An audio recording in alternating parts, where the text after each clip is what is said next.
లూకాసు వార్త మొదటి అధ్యాయం 79వ వచనం, 76 నుంచి నేను చదువుతాను. లూకాసు వార్త మొదటి అధ్యాయం 76వ వచనం నుంచి చదువుతున్నాను, చూడండి. మరియు ఓ శిశువా, నీవు సర్వోన్నతుని ప్రవక్తవి అనబడదు. ఎవరు ఈ శిశువు? బాప్తిస్మమిచ్చు యోహాను. జకర్యా పరిశుద్ధాత్మ పూర్ణుడై, 67వ వచనం చూడండి. మరియు అతని తండ్రి జకర్యా పరిశుద్ధాత్మ పూర్ణుడై ఇట్లు ప్రవచించెను. ఏమని ప్రవచిస్తున్నాడు? ఆ చిన్న బిడ్డ గురించి చెప్తూ, మరియు ఓ శిశువా, నీవు సర్వోన్నతుని ప్రవక్త అనబడుదువు. మన దేవుని మహావాత్సల్యమును బట్టి వారి పాపములను క్షమించుట వలన తన ప్రజలకు రక్షణ జ్ఞానము ఆయన అనుగ్రహించున్నట్లు 2 పనులు రాశాడు అక్కడ. దేవుడు తన వాత్సల్యాన్ని బట్టట వారి పాపాలని క్షమించడానికి, అలా క్షమించి రక్షణ జ్ఞానం అనుగ్రహించడానికి ప్రభు వస్తున్నాడట. ఆ వచ్చే ప్రభు యొక్క మార్గాల్ని, ఆయన మార్గములను సిద్ధపరచుటకై నీవు ప్రభువుకు ముందుగా నడుతువు. ప్రభువుకి ముందుగా నడుతువు. ప్రభు వస్తున్నారంటే ఏ పనుల మీద అండి? పాపములను క్షమించడానికి, తద్వారా రక్షణ జ్ఞానం ప్రజలకి అందజేయడానికి. ఈ 2 పనులు చేయడానికి ప్రభు వస్తున్నాడు. ఆయనకు ముందుగా నీవు మార్గాన్ని సరళం చేస్తావు అన్నాడు. మన పాదములను సమాధాన మార్గములోకి నడిపించున్నట్లు చీకటిలోనూ మరణ ఛాయలోనూ కూర్చుండు వారికి వెలుగిచ్చుటకై ఆ మహావాత్సల్యాన్ని బట్టి పైనుండి ఆయన మనకు అరుణోదయ దర్శనం అనుగ్రహించును. ఆ ప్రభువు ఏం చేస్తాడట? మన పాదాలు సమాధాన మార్గంలో నడిపించినట్లు చీకట్లోనూ మరణ ఛాయలోనూ కూర్చుండు వారికి వెలుగిచ్చుటకై ఆ మహావాత్సల్యమును బట్టి పైనుండి ఆయన మనకు అరుణోదయ దర్శనం అనుగ్రహించును. హల్లెలూయా. యేసు, ఇదంతా యేసుక్రీస్తు గురించే కదా, మనకు క్లియర్గా ఉంది. ఆ ప్రభు వస్తున్నాడు. రావడానికి ముందు ఈయన ఏం చేయాలంటే దాన్ని సరళం చేస్తున్నాడు. ఎలా సరళం చేస్తున్నాడు? మారు మనసు పొందండి అనే ఒక సువార్త స్టార్ట్ చేశాడు. దాన్ని ఆయన కంటిన్యూ చేస్తాడు. తర్వాత కంటిన్యూషన్లో బాప్తిస్మాలు అనే ఒక ప్రాసెస్ స్టార్ట్ చేశాడు. దాన్ని క్రీస్తు కంటిన్యూ, అంటే దాన్ని సరళం చేశాడు. మిగతా పనులన్నీ బోధ అంతా ఈయన చేసుకుంటాడు. దానికి సంబంధించిన వర్క్లు యోహాన్ చేయాలన్నమాట. సరే, బాగానే ఉంది. ఈ ప్రభు భూమి మీదకి రావడాన్ని ఎలా వర్ణించారండి? ఆయన మనకు పైనుండి అరుణోదయ దర్శనం అనుగ్రహించాను అన్నాడండి. యేసు ప్రభు ఈ లోకానికి రావడాన్ని, మొదట రాకనే ఏమని చెప్పారు బైబిల్? అరుణోదయ దర్శనం అనుగ్రహించాను. అరుణోదయం అంటే, అరుణ అంటే సూర్యుడు. సూర్యుడి పేరు ఆడవాళ్ళకి పెట్టాలనుకోండి అరుణ అని పెడతారు. మగోళ్ళకి పెట్టాలంటే బోల్డ్ పేర్లు ఉన్నాయి. ఆదిత్య అని, భాస్కర్ అని, ఇలా బోల్డ్ పేర్లు. మగోళ్ళకి పెట్టాలంటే ఇలా పెడతారు, ఆడవాళ్ళకి పెట్టాలంటే అలా పెడతారు. అరుణ అంటే సూర్యుడు, అరుణోదయం అంటే సూర్యోదయం. యేసుక్రీస్తు ఈ లోకానికి రావడాన్ని ఏమంటున్నాడంటే, చీకట్లోనూ మరణఛాయలోనూ ఉన్న ప్రజలకు వెలుగిచ్చుటకై ఆయన మనకి సూర్యోదయంలాగా వచ్చాడు. దేవునికి స్తోత్రం. యేసుక్రీస్తుని ఎలా పోల్చారు? సూర్యునితో. ఆయన రాకడను సూర్యోదయంతో పోల్చడం జరిగింది. బైబిల్లో ఏ పోలికైనా చాలా ఎక్కువ విషయాలు దాంట్లో ఉంటాయని మనకు తెలుసు. జనరల్గా మనం సింపుల్గా ఏది తీసుకోకూడదు. బయట అయితే మామూలు పోలికలు ఉంటాయి. ఏదో ఇప్పుడు ఆడు తాడి చెట్లాగా ఉన్నాడు అంటారు.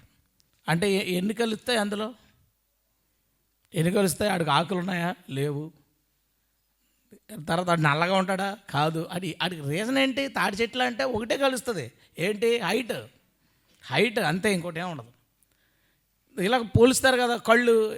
ఆడవాళ్ళు కళ్ళు ఉంటే కలవ రేకుల్లాగా ఉన్నాయంటాడు. ఏ మొగోడు కళ్ళు బాగో? నాకు తెలియదు. ఎవడో మొగోడు కళ్ళు పోల్చడేట్రా. ఆడవాళ్ళకి చిన్న కళ్ళు ఉన్నాయనుకోండి, చిరుదీపాలాగా ఉన్నాయంటాడు. మొగోడు చిన్న కళ్ళు ఉన్నాయనుకోండి, ఏనుకళ్ళలాగా ఉన్నాయంటారు. ఏంటిది? ఏం ఘోరం! ఏనుగు చూడండి, పెద్ద ఏనుగు కూడా చిన్న కళ్ళు ఉంటాయి, ఏనుగు కళ్ళు అంటారు. మగోడికి చిన్న కళ్ళు ఉంటాయి, ఆడవాళ్ళకి చిన్న కళ్ళు ఉంటే ఏనుగు కళ్ళు అంటారు. సరేలేండి, ఏదో ఒకటి మీరు అలా సంతృప్తి పడండి, ఏం చేస్తాం. ఇంకా మొత్తానికి ఏది కంపేర్ చేసినా ఏదో కలవ పువ్వు ఆకుతో ఒక రేగుతో పోలిస్తే కలర్ మ్యాచ్ అవ్వదు, లైఫ్ మ్యాచ్ అవ్వదు, ఏమీ కాదు. మ్యాచ్ అయ్యేదంటే జస్ట్ షేపు అంతే, ఇంకొకటి ఏది మ్యాచ్ కాదు. మనం దేన్నైనా పోల్చినప్పుడు ఏదో ఒకటి కనెక్ట్ అవ్వచ్చు పోలికలో. లేదా ఏదో రెండు కనెక్ట్ అవ్వచ్చు. కానీ బైబిల్లో ఏదైనా ఒక విషయాన్ని ఇంకో విషయంతో పోల్చినప్పుడు అది చాలా ఎక్కువ విషయాలతో కనెక్ట్ అయి ఉంటుంది. ఉదాహరణకు మనల్ని చేపతో పోల్చాడు, ఎన్ని ఉంటాయి దాంట్లో బోల్డ్ పాయింట్లు చెప్పవచ్చు. చేపతో పోల్చి యేసుక్రీస్తు తాను ద్రాక్షావళిని అని చెప్పుకున్నాడు, అందులో ఎన్ని ఉంటాయి. తీగలు మీరంటాడు, అందులో ఎన్ని ఉంటాయి. ఆ తీగలేంటి, ఆ తీగలకి అది ఫలించాలంటే ఏం చేయాలి, ఫలించని తీగల్ని కట్ చేసి దీన్ని బలపరచడం అంటే ఏంటి, లేదా దానికి ఎరువు ఏంటి, దానికి నీళ్ళు ఏంటి, దానికి ఈ కాంతి తగలడం, బోలెడు విషయాలు ఉంటాయి. దాంట్లో ప్రతి పాయింట్ సెట్ అవుతుంది. అది బైబిల్ యొక్క పోలిక. అంటే ఒక సింపుల్గా ఒకే ఒక పోలికతో సరిపోదు, అందులో చాలా ఉంటాయి. ఎక్కడ యేసుక్రీస్తుని దేంతో పోల్చారు? సూర్యునితో పోల్చారు. అరుణోదయం, సూర్యుడు ఉదయించడాన్ని యేసు ప్రభు మొదట రాకనే పోల్చారు. ఎందుకు పోల్చారు? ఈరోజు మనం తెలుసుకోవాల్సింది అదే. మొదటి ఎందుకు పోల్చారు? ఒకవేళ ఆ సూర్యోదయం మన జీవితాల్లో జరగకపోతే ఏమవుతుంది? ఆ సూర్యోదయం మన జీవితంలో జరిగింది. ప్రభువు మన జీవితాల్లో ఉదయించాడు, అందుని బట్టి ఆయనకి స్తోత్రం, హల్లెలూయా. అయితే ఈరోజు మనం తెలుసుకునే దానివల్ల మనకి ఇచ్చే ఉపయోగం ఏంటంటే, అరుణోదయము ఈ లోకానికి కొన్ని పనులు చేయడానికి వస్తుంది. సూర్యోదయం ఈ లోకంలో కొన్ని పనులు చేయడానికి వస్తుంది. అలాగే యేసుక్రీస్తు కూడా కొన్ని పనులు చేయడానికి ఈ లోకంలో ఉదయించాడు. అవన్నీ పరిపూర్ణమయ్యాయా మనలో? అవన్నీ మనలో పరిపూర్ణమయ్యాయా లేదా? పరిపూర్ణం అవ్వకపోతే ఆయా విషయాల్లో మనం పరిపూర్ణం అయినప్పుడు మనం కూడా ఈ మాట చెప్పగలం. ఏమనంటే, చీకట్లోనూ మరణ ఛాయలోనూ ఉన్న నాపై యేసుక్రీస్తు ఉదయించెను, హల్లెలూయా. ఆ మాట మనం అప్పుడు మాత్రమే చెప్పగలం, అప్పటి వరకు ఆ మాట చెప్పలేం.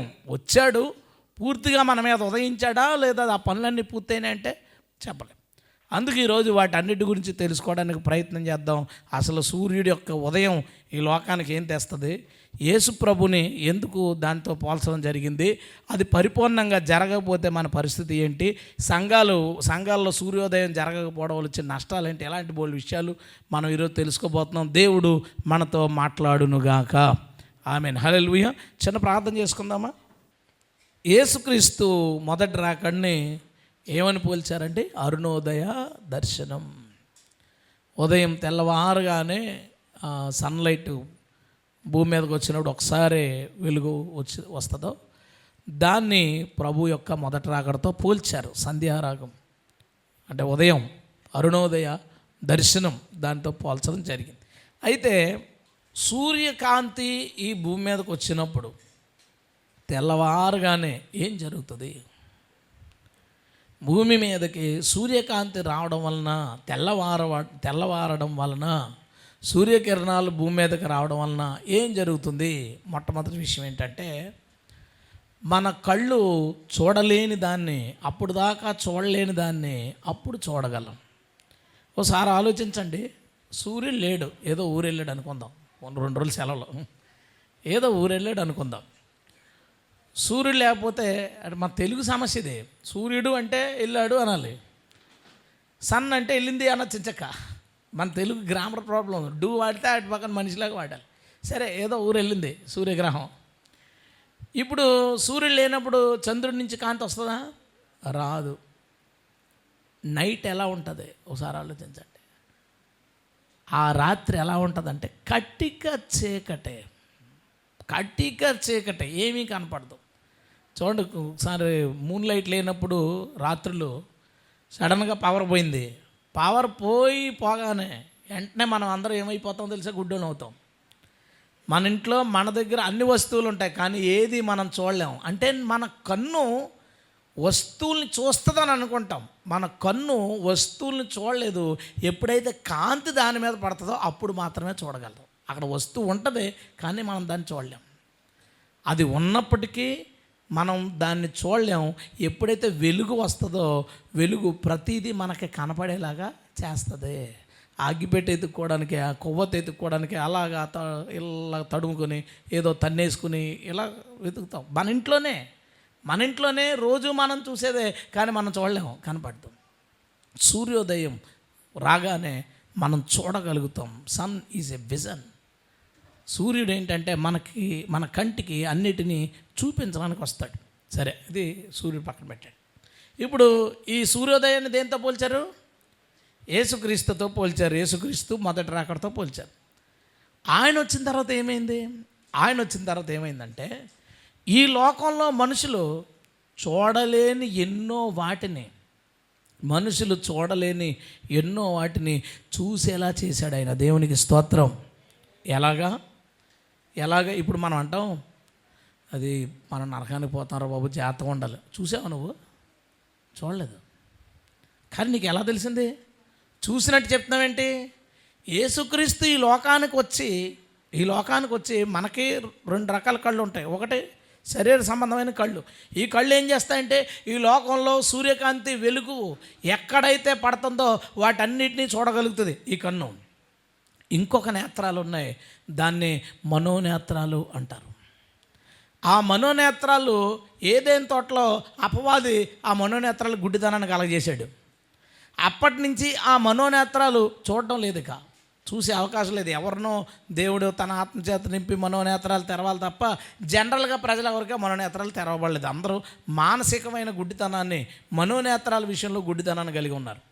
యేసు వచ్చి నేను లోకమునకు వెలుగును. దేవునికి స్తోత్రం. అంతవరకు చూడని దేవుణ్ణి అతడు కనపరిచాడు. అంతవరకు మనుషులు చూడలేని ఎన్నో సంగతులు పరలోకం కొరకు, నరకం కొరకు ఆయన దాన్ని అంతటిని చూపించాడు. ప్రభువా, మాకు రాజ్యం ఇస్తావా అని అడిగితే, దేవుని రాజ్యం మీ మధ్యనే ఉంది. దేవునికి స్తోత్రం. వాళ్ళకి కనపడలేదు. ఇప్పుడు నేనున్నాను, నాకు కనపడుతుంది దేవుని రాజ్యం. ఏంటంటే, నన్ను క్రీస్తు పరిపాలిస్తున్నాడు, నన్ను క్రీస్తు నడిపిస్తున్నాడు, నా రాజు క్రీస్తు అనే ధైర్యం నాకు ఉంది. ఆ పరిపాలన నేనున్నాను, నువ్వున్నావు.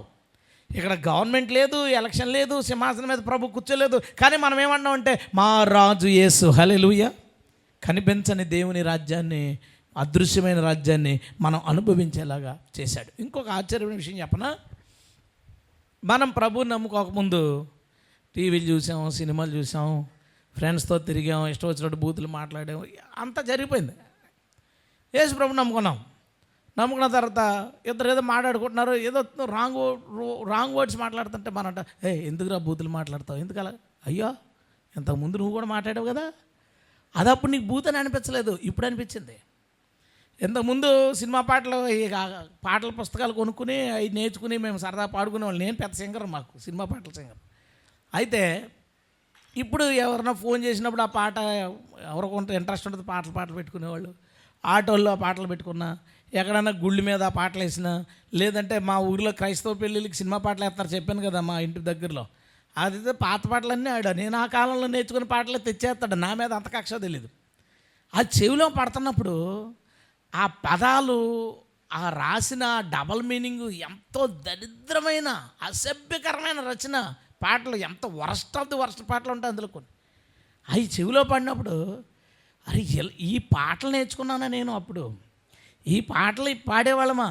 అది పాపం అని, తప్పని, బూతని అప్పుడు ఎందుకు తెలియలేదు, ఇప్పుడు ఎందుకు తెలిసిందే? ఆ సినిమాల్లో ఆ సంఘటనలు, ఆ సీన్స్ అవి తప్పని అప్పుడెందుకు తెలియలేదు, ఇప్పుడు ఎందుకు తెలిసిందే? యేసుక్రీస్తును నమ్మిన తర్వాత మన మనోనేత్రాల గుడ్డితనం పోయింది. మన మనోనేత్రాలు చూడడం మొదలు పెట్టడం వలన, ఈ కన్నులు తెరవబడడం వలన పాపాన్ని గుర్తించగలుగుతున్నాం, లోపాలను గుర్తించగలుగుతున్నాం, చెడును గుర్తించగలుగుతున్నాం, బూతుల్ని గుర్తించగలుగుతున్నాం. గుర్తించి ఇలా ఉండకూడదు, ఇది తప్పు అని అంటున్నాం. మోసాలను గుర్తించగలుగుతున్నాం. ఒకప్పుడు అవన్నీ మనం హ్యాపీగా చేసాం, కానీ ఇప్పుడు ఏం చేస్తున్నామో తెలుసా? వాటిని గుర్తించి అది తప్పు అని మనకు తెలుస్తుంది. కారణం ఏంటి? మన జీవితాల్లో అరుణోదయ దర్శనం జరిగింది. దేవునికి స్తోత్రం. ఎప్పుడైతే మన హృదయాల్లో యేసుక్రీస్తు ఉదయించాడో, ఎప్పుడైతే మనలో ఆయన అరుణోదయం, ఆయన ఉదయం మన హృదయంలోకి వచ్చిందో, అప్పటి నుంచి ఏంటంటే అప్పుడు దాకా చూడనివి మన కళ్ళు చూడగలుగుతున్నాయి, గమనించగలుగుతున్నాయి. అప్పుడు దాకా మన ఇంట్లో మామూలుగా సాగిపోయాం, అంతా బాగానే ఉంది. యేసుప్రభుని నమ్ముకుని ఇంట్లోకి వెళ్ళి ప్రార్థన చేస్తుంటే శోధనగా అనిపిస్తుంది. ఏంట్రా, ఏదో తిరుగుతున్నట్టు అనిపిస్తుందంటే, ఇంతకుముందు దాంతోనే తిరిగావు. ఇంట్లో ఇంతకుముందు అది ఉంది, ఆ ఈవిల్ ఉంది, ఆ ఈవిల్ పనిచేసింది, కానీ దాన్ని మనం చూడలేకపోయాం. కానీ ఇప్పుడు ఏం చేస్తున్నాం తెలుసా? దాన్ని గమనించగలుగుతున్నాం, దాన్ని గుర్తించగలుగుతున్నాం. ఓ పాట పాడుతున్నప్పుడు మిగతా వాళ్ళు ఇక్కడ కొంతమందికి అర్థమవుతుంటుంది, ఏంటి ఏదో తేడా ఉంది, ఏదో వ్యతిరేకత ఉంది, ఏంటది, ఇక్కడ ఏదో దేవునికి వ్యతిరేకమైన శక్తి పనిచేస్తుంది, అది నీకు ఇంత ముందు తెలియలేదు, ఇప్పుడు ఎందుకు తెలిసింది? యేసుక్రీస్తు మన జీవితాల్లో ఉదయించి ఈ కన్నులు చూడలేని దాన్ని సూర్యకాంతి ఎలా చూస్తుందో మనోనేత్రాలు, గుడ్డితనంతో ఉన్న మనోనేత్రాలకి ఆయన చూపు కలిగించి చూడలేని వాటిని చూసేలా చేస్తున్నాడు. దేవునికి స్తోత్రం. ఒకసారి పాలకొల్లో మీటింగ్స్ జరుగుతున్నాయి, ట్రాక్స్ డిస్ట్రిబ్యూషన్కి వెళ్ళాం. అది సతీష్ కుమార్ గారు చెప్తున్నారు వాక్యం, మేము డిస్ట్రిబ్యూషన్కి వెళ్ళాం. మ్యాక్సిమం నేను వాక్యం వినడానికి కూర్చోను. ఎప్పుడు ఫస్ట్లో కూర్చునేవాడిని, అర్థమైపోయిన తర్వాత కూర్చోను.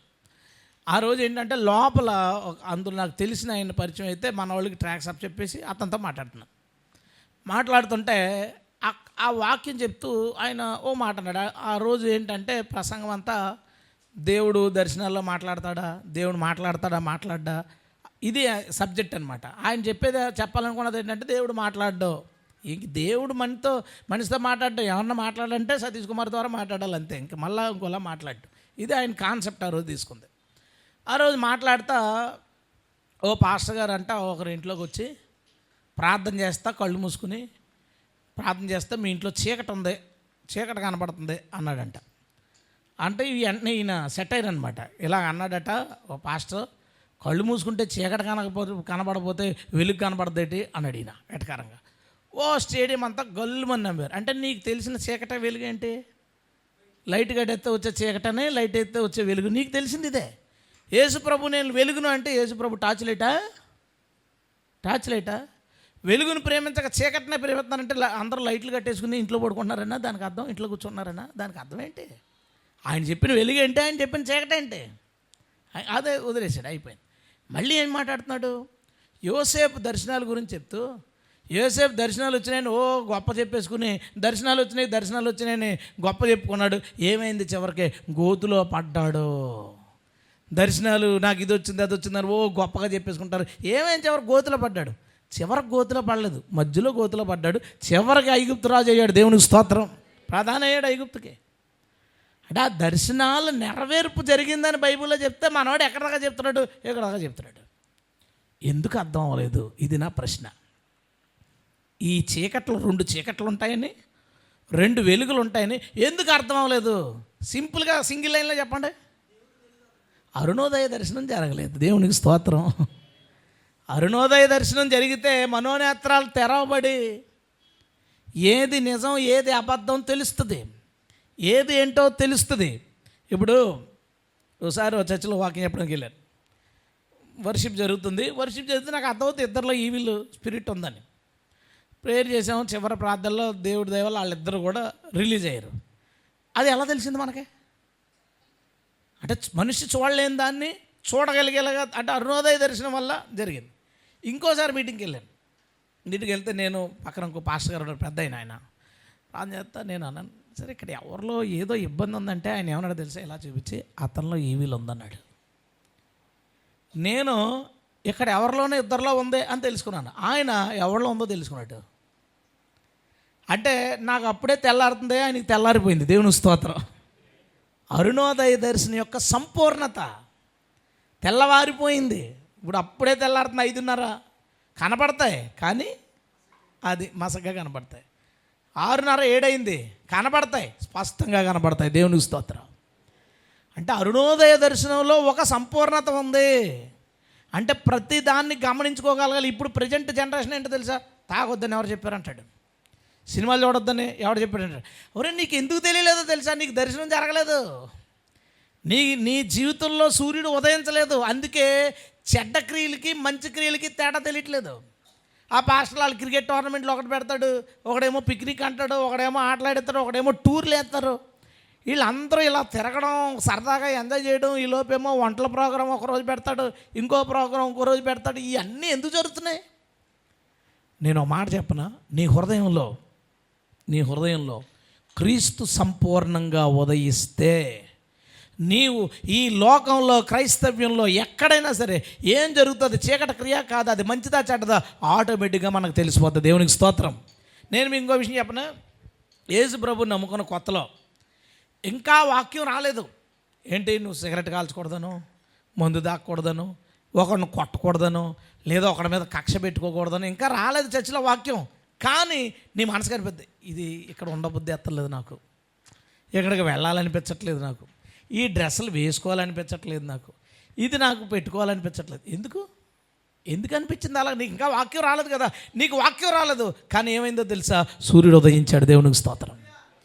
గుర్తించాం, దాన్ని గుర్తించగలిగాం. ఇప్పుడు వీళ్ళు బాగా తెలివితేటలు పెరిగి ఇది తప్పు కాదు, అది తప్పు కాదు అన్నారు. ఒకే ఒక కారణం దానికి ఏంటో తెలుసా? పూర్తిగా ఉదయించలేదు వారి జీవితంలో. ఏదో మసక జీవితాలు కాబట్టి అవునంటే అవునంటాడు, కాదంటే కాదంటాడు. తాగొచ్చు అంటాడు, ఎక్కువ తాగకూడదు అంటాడు ఒకడేమో నేను తాగకూడదు అనడం తప్పు అన్నాను కానీ తాగమన్నాను అంటున్నాడు. ఏట్రా బాబు, నాకు అర్థం లేదు. మీ చర్చిలో పాస్టర్ గారు కనుక మందు తాగొద్దు అని అన్నారంటే అది తప్పు అన్నాడు. ఈ లోపు ఎవడో కౌంటర్ ఇచ్చాడంట, అయితే తాగొచ్చు అని. నేను తాగమని చెప్పాను అంటున్నాడు. దానికి అర్థం ఏంటి?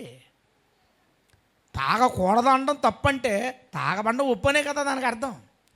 ఎందుకురా నీకు ఆ క్లారిటీ ఎందుకు రాలేదంటే, తెల్లవారుజామున ఏదో సీకసీక మసక బతుకుతున్నావు నువ్వు. సూర్యోదయం నీ జీవితంలో జరిగితే అన్నీ నువ్వు గుర్తించగలుగుతావు. హల్లెలూయా.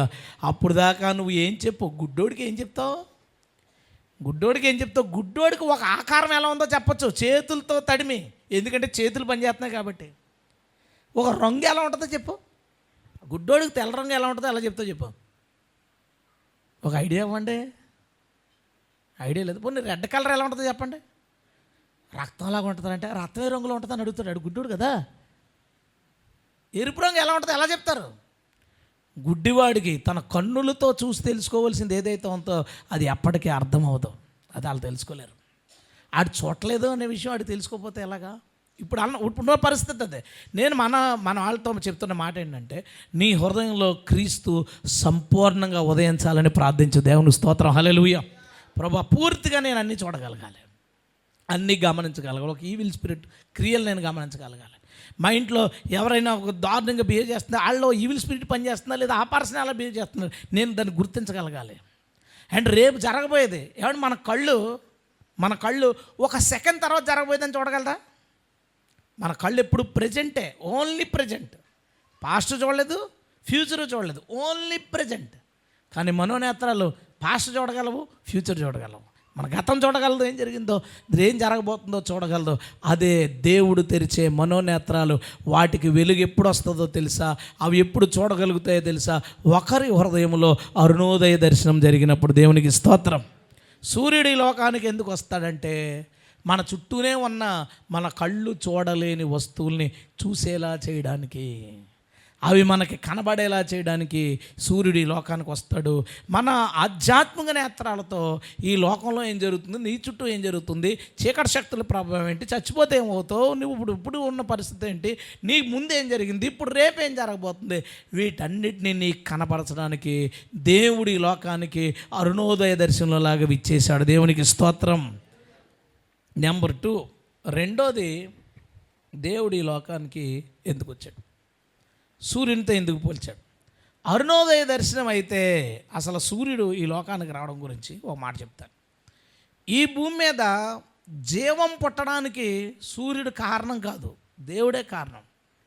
కానీ సూర్యుడు లేకపోతే ఈ భూమి మీద జీవం ఉండదు, అసలు ఛాన్సే లేదు.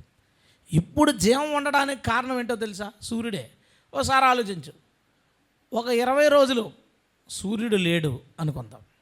అప్పుడు ఏమవుద్దో తెలుసా?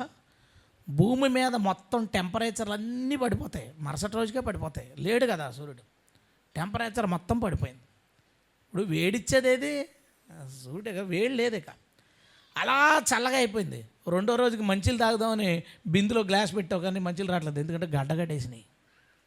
వాటర్ అంతా ఐస్ అయిపోతుంది, సముద్రం అంతా ఐస్ అయిపోతుంది. కొన్ని రోజులకు నువ్వు ఐస్ అయిపోతావు, అందరూ చచ్చిపోతారు. భూమి మీద ఏ జీవి మిగలదు, మొత్తం అన్నీ చచ్చిపోతాయి. మొత్తం అన్నీ చేపలతో సహా అన్నీ చచ్చిపోతాయి. కారణం సూర్యుడు జీవమై ఉన్నాడు. Sun is life. సూర్యుడు ఈ భూమి మీద జీవమై ఉన్నాడు. అంటే దేవుడు ఎలా పెట్టాడంటే, ఒక వస్తువుని దేవుడు అంత ప్లాన్గా దాన్ని పెట్టాడంటే ఈ భూమి మీద జీవం వృద్ధి అవ్వడానికి నువ్వు సహాయంగా ఉండాలి. ఇది హెల్ప్ఫుల్గా ఉండాలి జీవం ప్రొడ్యూస్ అవ్వడానికి అని దేవుడు దాన్ని పెట్టాడు.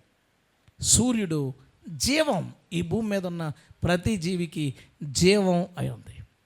ఇప్పుడు నీతి సూర్యుడు ఎందుకు వచ్చాడు?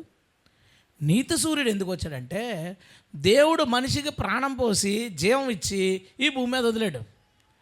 ఈ మనిషి ఏం చేశాడు? అపరాధాలు చేసి పాపాలు చేసి చచ్చిపోయాడు, ఆధ్యాత్మికంగా చచ్చిపోయాడు.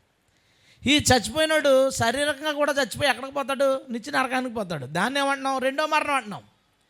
ఇప్పుడు ఈ సూర్యుడు ఎందుకు వచ్చాడు అంటే, సూర్యుడితో ఎందుకు కంపేర్ చేశారంటే ఆయన ఈ లోకానికి నిత్య జీవం ఇచ్చుటకు వచ్చాను. దేవునికి స్తోత్రం. బైబిల్ చెప్పట్లేదా మాట? నేను మీకు నిత్య జీవం ఇచ్చేదను. ఒక మాట కూడా చూద్దాం. యోహాను రాసిన మొదటి పత్రిక 5వ అధ్యాయం 20వ వచనం చూడండి. మనము సత్యవంతుడైన వాడిని ఎరగవలెనని దేవుని కుమారుడు వచ్చి మనకి వివేకం అనుగ్రహించి ఉన్నాడని ఎరుగుదుము. మనము దేవుని కుమారుడైన యేసుక్రీస్తునందు ఉన్నవారమై సత్యవంతుని అందున్నాము. ఆయనే నిజమైన దేవుడు, నిత్య జీవమై ఉన్నాడు. దేవునికి స్తోత్రం. యేసు ఏమై ఉన్నాడట? నిజమైన దేవుడు, నిత్య జీవమై ఉన్నాడు. నిత్య జీవమై ఉన్నాడు. యేసు నిత్య జీవమై ఉన్నాడు. మనుషుల అపరాధాలతో పాపాలతో చచ్చిన వాళ్ళుగా ఉండగా యేసు ఈ లోకానికి ఎందుకు వచ్చాడంటే మనుషులకు నిత్య జీవం ఇచ్చుటకు. హల్లెలూయా. చిన్న ప్రశ్న అడగనా? అరుణోదయం అయింది కదా, మనకి అయింది. నమ్ముతున్నావా యేసు ప్రభు మనకు నిత్య జీవం ఇస్తాడని? నమ్ముతున్నాం. Very good. ఇంకో చిన్న ప్రశ్న అడగనా? కన్ఫామ్గా నువ్వు నిత్య జీవం పొందుకుంటావు చచ్చిపోయిన తర్వాత? ఉందా కన్ఫర్మేషను? బైబిల్ చదువుతుంటా అండి, పేతురు అంటాడు, కాలం బట్టి చూస్తే నేను త్వరగా గుడారం వదిలేసి ఆయన దగ్గరికి వెళ్ళిపోవాలని అర్థమైంది అంటాడు. అంటే పేతురుకున్న కన్ఫర్మేషన్ ఏంటి? నేను చచ్చిపోతే ఆయన దగ్గరికి పోతాను. ఇప్పుడు పేతురుని కనుక, పేతురు నువ్వు నిత్యజీవానికి వెళ్తాను, ఇంకా లేకపోతే ఎందుకు నమ్ముకోవడం అంటాడు. అయిపోయింది, వాళ్ళకి కన్ఫర్మేషన్ ఉంది. పౌలు దగ్గరికి వెళ్దాం. పౌలుకున్న కన్ఫర్మేషన్ ఏంటనుకుంటున్నాం? తిమోతి అయిపోయింది టైము, ఇక మీటింగ్లకి అయ్యి ప్లాన్ చేయకు, బయటకు వచ్చి ఏదో చేస్తుంది, అంతా వద్దు, అయిపోయింది. నా పరుగు తోదముట్టించేసాను, అయిపోయింది. విశ్వాసాన్ని కాపాడుకున్నాను, అయిపోయింది. ఈయన క్లారిటీ ఏంటో తెలుసా? అక్కడికి వెళ్ళిపోయిన తర్వాత ఏ కిరీటం పొందుకుంటాడో కూడా క్లారిటీ ఉంది. ఇక మీదట నా కొరకు నీతి కిరీటం ఉన్నది. దేవునికి స్తోత్రం. పేతురుకున్న క్లారిటీ ఏంటంటే కన్ఫర్మ్ మనం పైకి వెళ్తాం. పౌలుకున్న క్లారిటీ అంటే పైకి వెళ్ళిన తర్వాత అసలు ఏ కిరీటం వస్తో కూడా ఆ విషయంలో కూడా కన్ఫర్మేషన్ ఉంది. మన పరిస్థితి ఏంటి? అరుణోదయ దర్శనం నిజంగా జరిగితే మన అందరిలో ఏ నిశ్చయిత ఉంటుందో తెలుసా? నేను ఇక్కడ బ్రతుకుంటే ప్రభువుతో ఉంటాను, చచ్చిపోతే ఆయనతో ఉంటాను. హల్లెలూయా. అది కన్ఫర్మేషన్. ఎందుకు లేదు మన దగ్గర ఎందుకు లేదు? కారణం ఏంటి? అరుణోదయం సంపూర్ణంగా జరగలేదు. ఇందులో కూడా ఇందాక దాంట్లో సంపూర్ణంగా జరగలేదు. అందుకే అన్నీ క్లియర్గా గుర్తుపట్టలేకపోతున్నాం. దాని గురించి ప్రార్థన చేద్దాం. Okay, very good. మరి నిత్య జీవం విషయంలో ఎందుకు ఆ నిశ్చయిత లేదు మనకే? ఆ కన్ఫర్మేషన్ మనకు ఎందుకు లేదు? అసలు వచ్చిందే ప్రభు పరలోకం ఇస్తాడని. ఇప్పుడు నువ్వు పొందుకుంటావా లేదంటే ఆయన రెడీగానే ఉన్నాడు. మనలో ఎంతవరకు కన్ఫర్మేషన్ ఉంది? ఎంతవరకు ఆ నిశ్చయత మనం చెప్పగలం? కొంతమంది చచ్చిపోయినప్పుడు వాళ్ళ గురించి మాట్లాడుకునేటప్పుడు మనం అనుకుంటాం, కన్ఫామ్గా వెళ్ళిపోయాడురా బాబు అనుకుంటాం, ఆయన పరలోకంలో హ్యాపీగా ఉంటుందిరా అని అనుకుంటాం. కొంతమంది చచ్చిపోయినప్పుడు డౌట్ పడతాం, కొంతమంది చచ్చిపోయినప్పుడు మళ్ళీ కన్ఫామ్, వీడు వెళ్ళడం అసలు నో డౌట్ అని. నీ గురించి నీకేం కన్ఫర్మేషన్ ఉంది? కొంతమంది అంటారు, ఏమండి నేను చచ్చిపోయిన తర్వాత ఏమవుతానో చూపించు ప్రభు అని అడిగితే దేవుడు నాకు సింహాసనం మీద తెల్లబట్టలు వేసుకున్నట్టు చూపించాడు, అయితే నాకు కన్ఫర్మ్. ఆ రోజు చచ్చిపోతే కన్ఫర్మ్. అడిగావు ఇప్పుడు నీ పరిస్థితి బట్టి కన్ఫర్మ్ అంతే. మళ్ళీ రేపు నువ్వు తేడాగా ఉంటే రేపు అడిగితే కింద చూపిస్తాడు. చూడండి, అది నిన్ను బట్టి మారిపోతుంది. నువ్వు పైకి వెళ్ళాలా కిందకి వెళ్ళాలా, పైకి వెళ్ళాలా కిందకి వెళ్ళాలి అనేది మారిపోద్ది. ఒకరి జీవితంలో క్రీస్తు సంపూర్ణంగా ఉదయించి వారి చీకట్లను పూర్తిగా తరిమేస్తే, వారి హృదయంలో ఉన్న అంధకార స్వభావాన్ని సంపూర్ణంగా తరిమేస్తే అతను గుండెల మీద చేసుకుని చెప్పగలడు, ఈ రాత్రి నేను చచ్చిపోతే నేను ప్రభు దగ్గర ఉంటాను. హల్లెలూయా. అపోస్తలులు, నాటి భక్తులు, వీళ్ళందరూ అండ్ తెగించిన వాళ్ళు, సువార్తకు మిషనరీలుగా వెళ్ళిపోయిన వాళ్ళు, వీళ్ళందరూ వెళ్ళిపోయేటప్పుడు వస్తారో రారో తెలియదు. మళ్ళీ వాళ్ళు ఊరు వస్తారో రారో తెలియదు. కానీ వాళ్ళు చచ్చిపోయిన తర్వాత ఏ ఊరు వెళ్తారో తెలుసు. దేవునికి స్తోత్రం. వాళ్ళు సొంత ఊరు సొంత దేశం వెళ్ళరో తెలియదు, కానీ పరలోకం వెళ్తారన్న నిశ్చయత వాళ్ళకు ఉంది. అందుకే వాళ్ళు భయపడలేదు. చచ్చిపోయే పరిస్థితి వచ్చినా భయపడలేదు. తీసుకెళ్ళి లోపలేసి రేపు చంపేయాలన్నా భయపడలేదు. భయం ఎక్కడుందో వాళ్ళకి? భయం లేకపోవడానికి కారణం ఏంటంటే చావు వాళ్ళకి ప్రమోషన్. చావు భూమి మీద నుంచి పరలోకం వెళ్ళడానికి వాళ్ళకి ప్రమోషన్. అందుకే వాళ్ళకి భయం లేదు. వారిలో క్రీస్తు, వారిలో అరుణోదయం సంపూర్ణంగా జరిగింది. వారు రక్షణ గురించిన జ్ఞానాన్ని పొందుకుని పాపక్షమాపణ పొంది చీకటిని మరణఛాయని పోగొట్టుకున్నారు. వాళ్ళు మరణఛాయ లేదు వాళ్ళ మీద. అందుకు వాళ్ళ దగ్గర ఏముందో తెలుసా? నిత్య జీవం ఉంది. మనందరము కూడా ఈరోజు ఒక నిర్ణయం తీసుకోవాలి. ఏంటంటే ఖచ్చితంగా నేను అత్యంత త్వరలో ఈ నిశ్చయతలోకి రావాలి. ఆమెను అందామా? సౌండ్ సరిగ్గా రాలేదు. ఇంక పర్లేదు, ఏదోటి అవుతుందని చూసుకుందాం అనుకుంటున్నారా? లేదుగా, తెలుసు కదా ఏదోటి అయితే కుదరదని తెలుసు కదా మనకి. కాబట్టి నిశ్చయిత కలవారుగా ఉండాలి. ప్రభా, నేను డెఫినెట్గా పరలోకం వెళ్ళేలాగా నేను రెడీ అవుతాను, నాకు సహాయం చేయండి. దేవునికి స్తోత్రం, హల్లెలూయా. నేను అడిగాను ఒకసారి, ప్రభా ఎలాగైనా నన్ను మాత్రం పైకి తీసుకెళ్ళిపో అని అడుగుతున్నాను. ఒక 4-5 రోజుల నుంచి అడుగుతున్నాను. ఎందుకంటే ఈ డిబేట్లు, ఆర్గ్యుమెంట్స్ ఇవన్నీ ఉంటాయి కదా. ఇందులో పోతానని డౌట్ వచ్చింది నాకు. పోతానంటే చచ్చిపోతానని కాదు, కిందకు పోతానని చచ్చిపోతే. నాకు విజన్ ఏమొచ్చిందంటే, మా ఇంటికి వెనకాల పక్కన ఒక డోర్ ఉంటుంది, బాల్కనీకి. డోర్ ఓపెన్ చేసి ఆ ద్వారబంధమే చెయ్యేసి చూస్తున్నాను. ఈవినింగ్ చీకటి పడుతుంది, టైం చీకటి పడుతుంది. అలా మొబ్బేసి ఈ ద్వారబంధం అని వణుకుతుంది. అంటే ఎక్కడ ఏదో పెద్ద బ్లాస్ట్ అయితే షేక్ అవుద్ది కదా, అలాగా. ఏంటి ఎలా వస్తుంది, ఏం జరగబోతుంది? ఏదో పెద్ద బ్లాస్ట్ సౌండ్ వినపడింది. బ్లాస్ట్ సౌండ్ వినపడి ఫుల్గా వర్షం పడిపోతుంటే వచ్చేస్తున్నాను అన్న టక్న లేచిపోయాను. అప్పుడు ప్రార్థన చేస్తున్నాను, ప్రభా ఏంటి నాకు అర్థమైంది. ఏంటంటే నేను పరలోకం వెళ్తానని చెప్పలేదు, ఆయన వచ్చి ముందు చెప్తాను రెడీగా ఉండని చెప్పాడు. దేవునికి స్తోత్రం. మీరు కబుక్కుని అన్నయ్య నీకు చెప్పినప్పుడు నాకు కూడా చెప్పాను అనకే, నేను నీకు డైల్ చేసి లోపు వచ్చాడు అనుకో. అంటే వారం రోజుల ముందు చెప్తాను అన్నాడండి. నాకేమన్నా వారం రోజుల ముందు చెప్తానని ఏం అనలేదు కదా. నాకు మాత్రం ఒక సెన్స్ మాత్రం నాకు ఇస్తాను అన్నాడు. నీకు ఒక సెన్స్ ఇస్తాను రా అబ్బాయి. మరి ఇంకా ఆ సెన్స్ టక్కమని వస్తే ఇంకా మళ్ళీ వదులుకునే ఉంటాయి. అంతే. ప్రభు సింపుల్గా ఏమన్నాడంటే, నువ్వు ఎప్పుడు రెడీగా ఉండు, నేను మాత్రం తీసుకెళ్ళడానికి ఇష్టపడుతున్నాను. దేవుని స్తోత్రం. ఇది అందరి విషయంలోనే అంతే. ఆయన మనల్ని తీసుకెళ్ళడానికి ఇష్టపడుతున్నాడు. ఆ తీసుకెళ్ళడానికి ఇష్టపడుతున్నాడు కాబట్టి సూచనలు చూపిస్తున్నాడు. ఇప్పుడు ప్రపంచ పరిస్థితులు లేదా సామాజిక పరిస్థితులు ఇవన్నీ మనకేం చెప్తున్నాయి? క్లియర్గా మనకేం చెప్తున్నాయంటే ప్రభు రాకడ సమీపంగా ఉందని. అంటే సూచనల ద్వారా మనకు చెప్పేశాడు. ఆయన చెప్తున్నాడు కాబట్టి మనం ఏం చేయాలంటే రెడీగా ఉండాలి. నేను నిత్య జీవం వెళ్ళి తీరాలి. హల్లెలూయా. సూర్యుడు ఈ లోకానికి జీవం ఇవ్వడానికి వచ్చాడు. నీతి సూర్యుడు ఈ లోకానికి నిత్య జీవం ఇవ్వడానికి వచ్చాడు. ఈ లోకంలో జీవులు సూర్యుని జీవం తీసుకుని బతుకుతున్నాయి. మనందరూ బతుకుతున్నాం. కానీ ఈ నీతి సూర్యుడు జీవం తీసుకుని లోకంలో తీసుకోలేదు, వదిలేండి. మన జీవితాల్లో ఉదయించాడు కదా. వాళ్ళ జీవితాల్లో ఉదయించలేదు కాబట్టి చీకటి బ్రతుకులు ఉన్నాయి. మన జీవితాల్లో ఉదయించాడు కాబట్టి తప్పక నిత్య జీవాన్ని గూర్చిన నిశ్చయత మనం కలిగి ఉందుముగాక. నెంబర్ 3, మూడోది ఏంటంటే సూర్యుడి లోకానికి రావడానికి థర్డ్ రీజన్, మూడో కారణం మనుషులకు ఆహారం ఇచ్చుటకు. మనం తినే ప్రతి ఫుడ్ సూర్యుని వల్లనే కలుగుతుంది. సూర్యకాంతి వలన మొక్కలు పెరుగుతాయి, ఫ్రూట్స్, ధాన్యము, ఇంకా వెజిటేబుల్స్ ఇవన్నీ సూర్యకాంతి వల్లనే జరుగుతాయి. నువ్వేమంటావు అంటే మనకు ఆ పని ఏం లేదని మేము మేకలు తింటామండి. వెరీ గుడ్, నువ్వు మేక తిను. ఆ మేక ఏం తింటుంది? గడ్డైనా తింటుంది. ఆ గడ్డి సూర్యకాంతి వల్ల గడ్డి లేకపోతే మేక పెద్ద మేక అయిపోద్దా? నువ్వు తినడానికి అవ్వదు కదా, అది బతకదు కదా. అలా కాదండి, అడవిలో జంతువులు వేటాడదు, అవి ఏం తింటున్నాయి? అవి కూడా తినేది వెజ్జే కదా. అలా కాదండి, అయితే నేను నాన్ వెజ్ తినే జంతువుని తింటానంటే వెరీ గుడ్. ఇది నాన్ వెజ్ తినే ఇది ఓ జంతువుని తింటుంది కదా, ఆ జంతువు ఏం తింటుంది? అది గడ్డి కదా తినాలి, వెజ్. ఈ లోకంలో సూర్యకాంతి వలనే ఆహారం ప్రొడ్యూస్ అవుతుంది. అది వెజ్జా నాన్ వెజ్జా ఏదైనా. సన్లైట్ లేకపోతే, ఆ సూర్యకిరణాలు సముద్రం మీద పడకపోతే, ఆ సూర్యకిరణాల ఆ ప్రభావం, ఆ ఆక్సిజన్ అవన్నీ లేకపోతే సముద్రంలో జీవులు బతకవు. ఈ భూమి మీద ఉన్న మొక్కలు వెజ్ సంబంధించిన నాన్ వెజ్ ఏమీ ఉండవు. సూర్యుడు ఈ లోకానికి ఆహారాన్ని ప్రొడ్యూస్ చేయడానికి వస్తున్నాడు. దేవుడు అలా ఇచ్చాడు. మరి ఈయన ఎందుకు పోల్చారు? ఈ అరుణోదయం ఎందుకు జరిగిందో తెలుసా?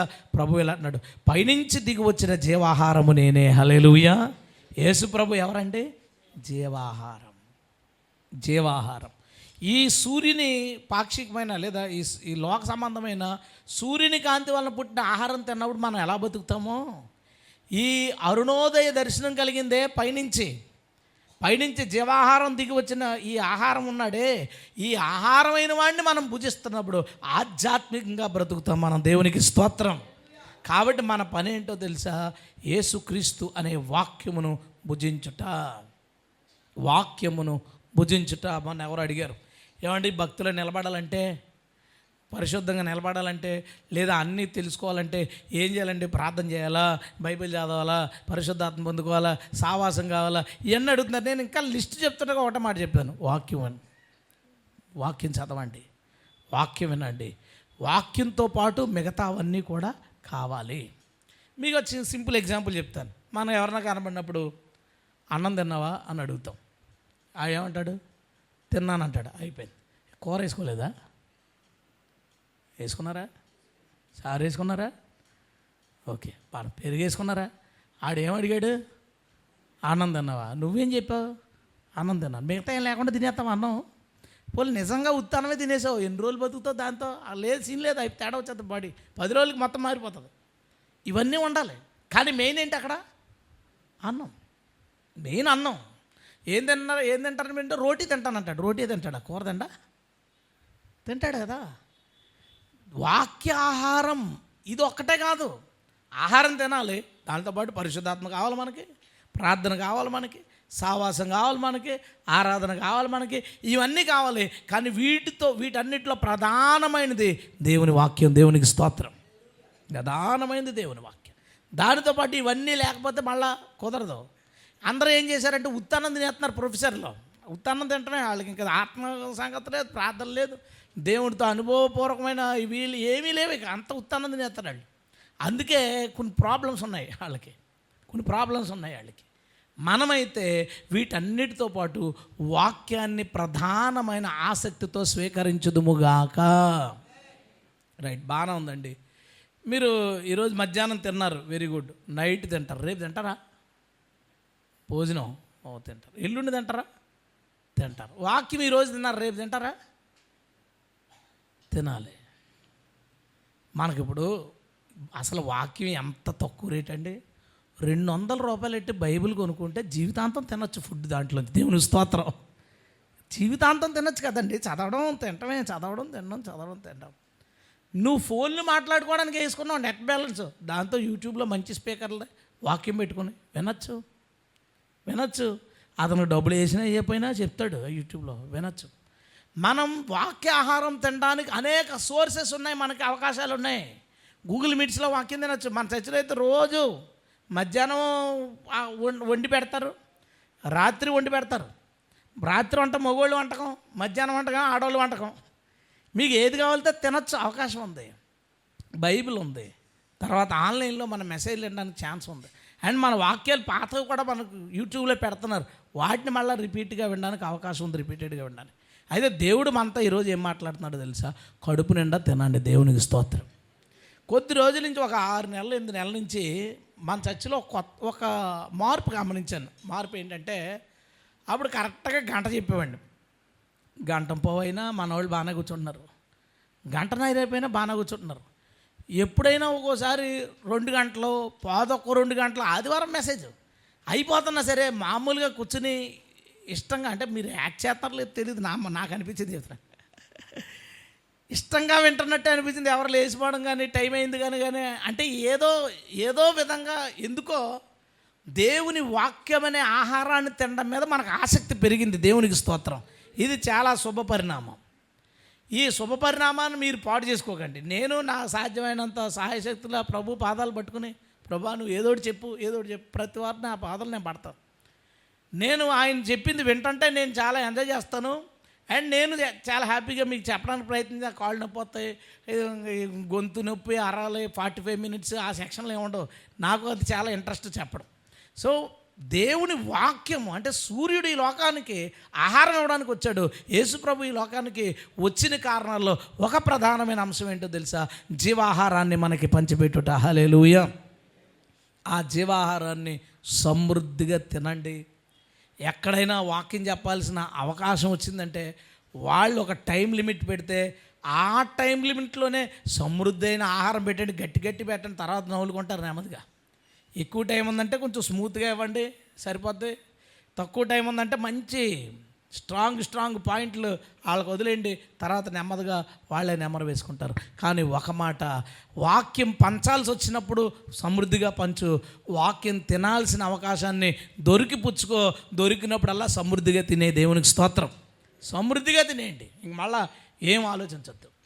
నాకు అవకాశం దొరికినప్పుడు నేను సమృద్ధిగా పెట్టడానికి ప్రయత్నం చేస్తాను. ఎందుకంటే నీతి సూర్యుడు ఉదయించిందే వాక్యం ఇవ్వడానికండి. హల్లెలూయా. రోజునేమైపోయినాయండి, ప్రసంగాల్లో వాక్యం ఉండలేదు. మనం చెప్పుకున్నాం కదా, ప్రసంగాలు ఉన్నాయి కానీ వాక్యం ఉండలేదు. మొన్న ఒక షార్ట్ వీడియో పెట్టారు. ఒక కుర్రాడు ఉన్నాడండి, ఇంత కుర్రాడు. ఆడు వాక్యం చెప్తూ ఏమన్నాడంటే, కొబ్బరి బండం తీసుకున్నాడు. కొబ్బరి బండం ఇలా తిప్పుతా ఇచ్చోడంటే కొబ్బరి బండం చాలా గట్టిగా ఉంది, కానీ దీన్ని మనం ఏం చేయాలంటే అని కత్తి తీసుకున్న టక ఏదో బాధలు పడ్డాడు, కొట్టి ఇలాగ మొక్క తీసాడు. వాటర్ వచ్చింది.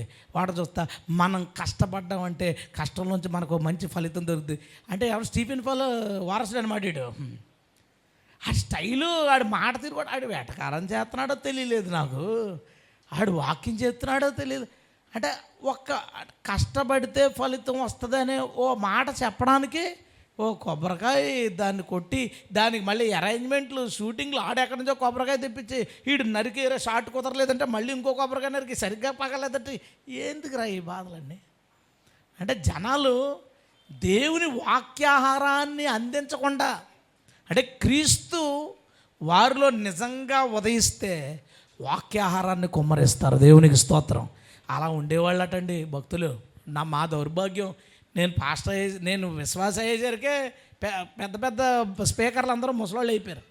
ఎప్పుడో ఎవరో ఒకరు చెప్తుంటే ఆశ్చర్యపోయేవాళ్ళం. ఏంటి వాక్యం ఇలా ఉంటుందా, దేవుడు ఇలా మాట్లాడతాడని ఆశ్చర్యపోయేవాళ్ళం. ఇక నేను పాస్టర్ అయ్యేసరికి స్టోరీలే, మొత్తం స్టోరీలు. ఒక రాజుగారు ఉన్నారట, ఒకటి వెళ్ళాట, నీకేం కావాలన్నాడంట, అది అడిగాడంట. ఏట్రా బాబు ఇవన్నీ? చివరికి భావం ఏంటంటే ఒక లైన్ ఉంటుంది. ఆ ఒక లైన్ ముందు చెప్పేసుకుంటే అయిపోయింది కదా, ఈ సోది ఎందుకు?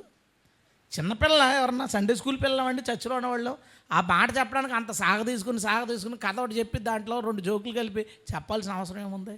లేదు.